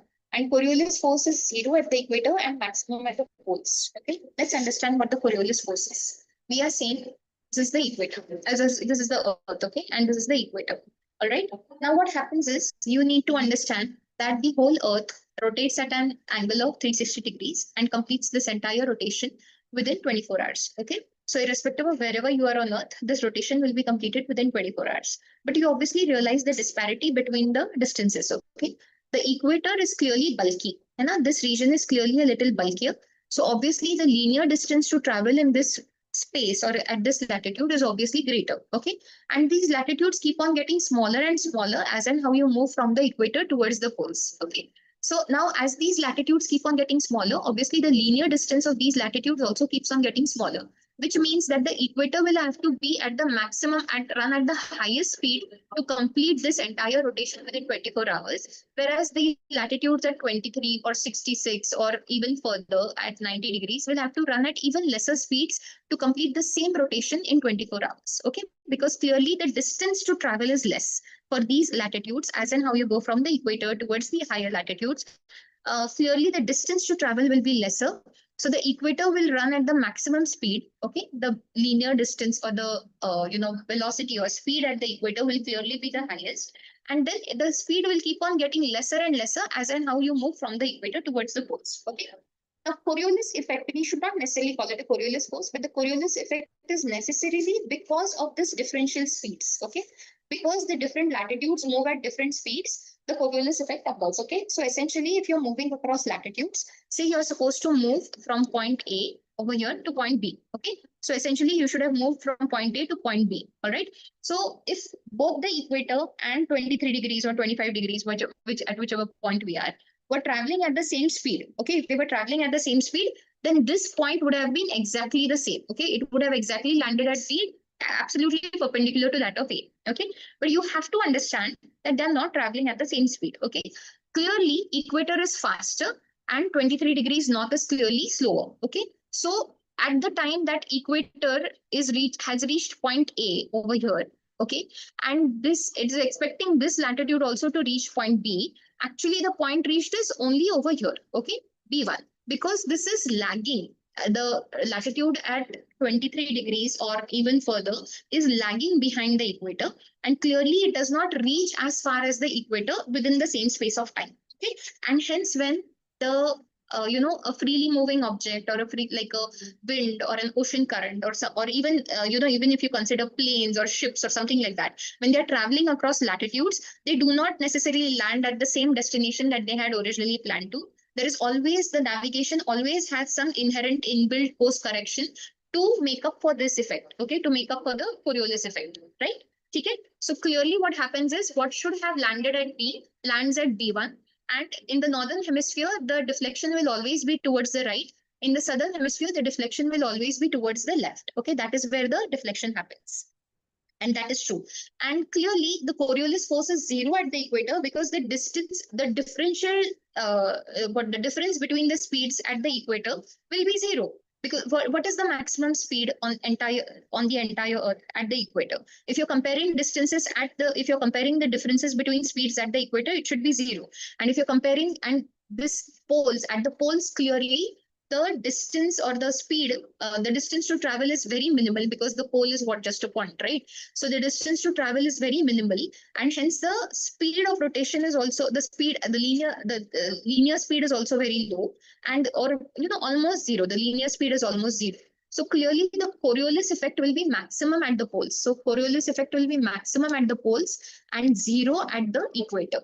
Okay, that is how you define the Coriolis force. Is this good? Okay. Should be done. I don't think we have any more questions.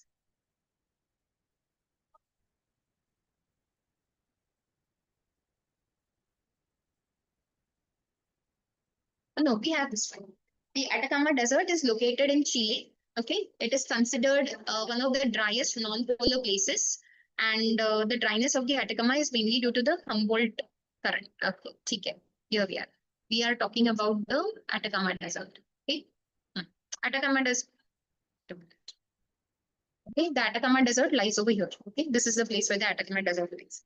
So we are saying essentially what happens is the Atacama Desert is definitely one of the driest places, because what is happening is that this is from outside the poles. Okay, there is a Humboldt current passing over here. It's a cold current. What a cold current tends to do is it takes away all moisture. Okay, it dries up the place. So it ruins away all the moisture. And once all the moisture is gone, clearly there will be no precipitation. Okay, so this place does not have any precipitation. Okay, it gets very little precipitation because of the dry current. Okay. Plus, you have to understand that the Andes mountains run over here. Okay, these are the Andes mountains. Now, what happens is when these trade winds are blowing, okay, if the trade winds are blowing in this, sorry, not in this direction, no, obviously in the other direction. Okay, so what happens is when these trade winds are blowing over here, okay, these trade winds are blowing in this direction, okay, southeast trade winds in the southern hemisphere. So when the southeast trade winds are blowing over here, they are obstructed by the Andes, and because of the Andes, they cannot cross over and give rainfall. Okay, so this Atacama Desert already lies in the rain shadow region. Okay, it already lies in the rain shadow region, so it is going to receive less precipitation. Now, add to the mix that there is a Humboldt current, a cold Humboldt current or a Peruvian current flowing along the coast, which is going to anyways desiccate the atmosphere. Okay, it is going to strip the atmosphere of all humidity because of that coldness. And clearly, because of this combination of these two factors, the Atacama Desert is going to remain one of the driest places on the earth. Okay, it is very, very dry, essentially very, very dry. Okay, so we are going with Atacama Desert is located in Chile. It is considered one of the driest non-polar places because it is way outside the poles, and dryness is both because of the Humboldt Peruvian current as well as the, it lies in the rain shadow of the Andes. So that is also another effect. Okay, so we are going with all three. We are going with all three statements are correct. Thank you very much.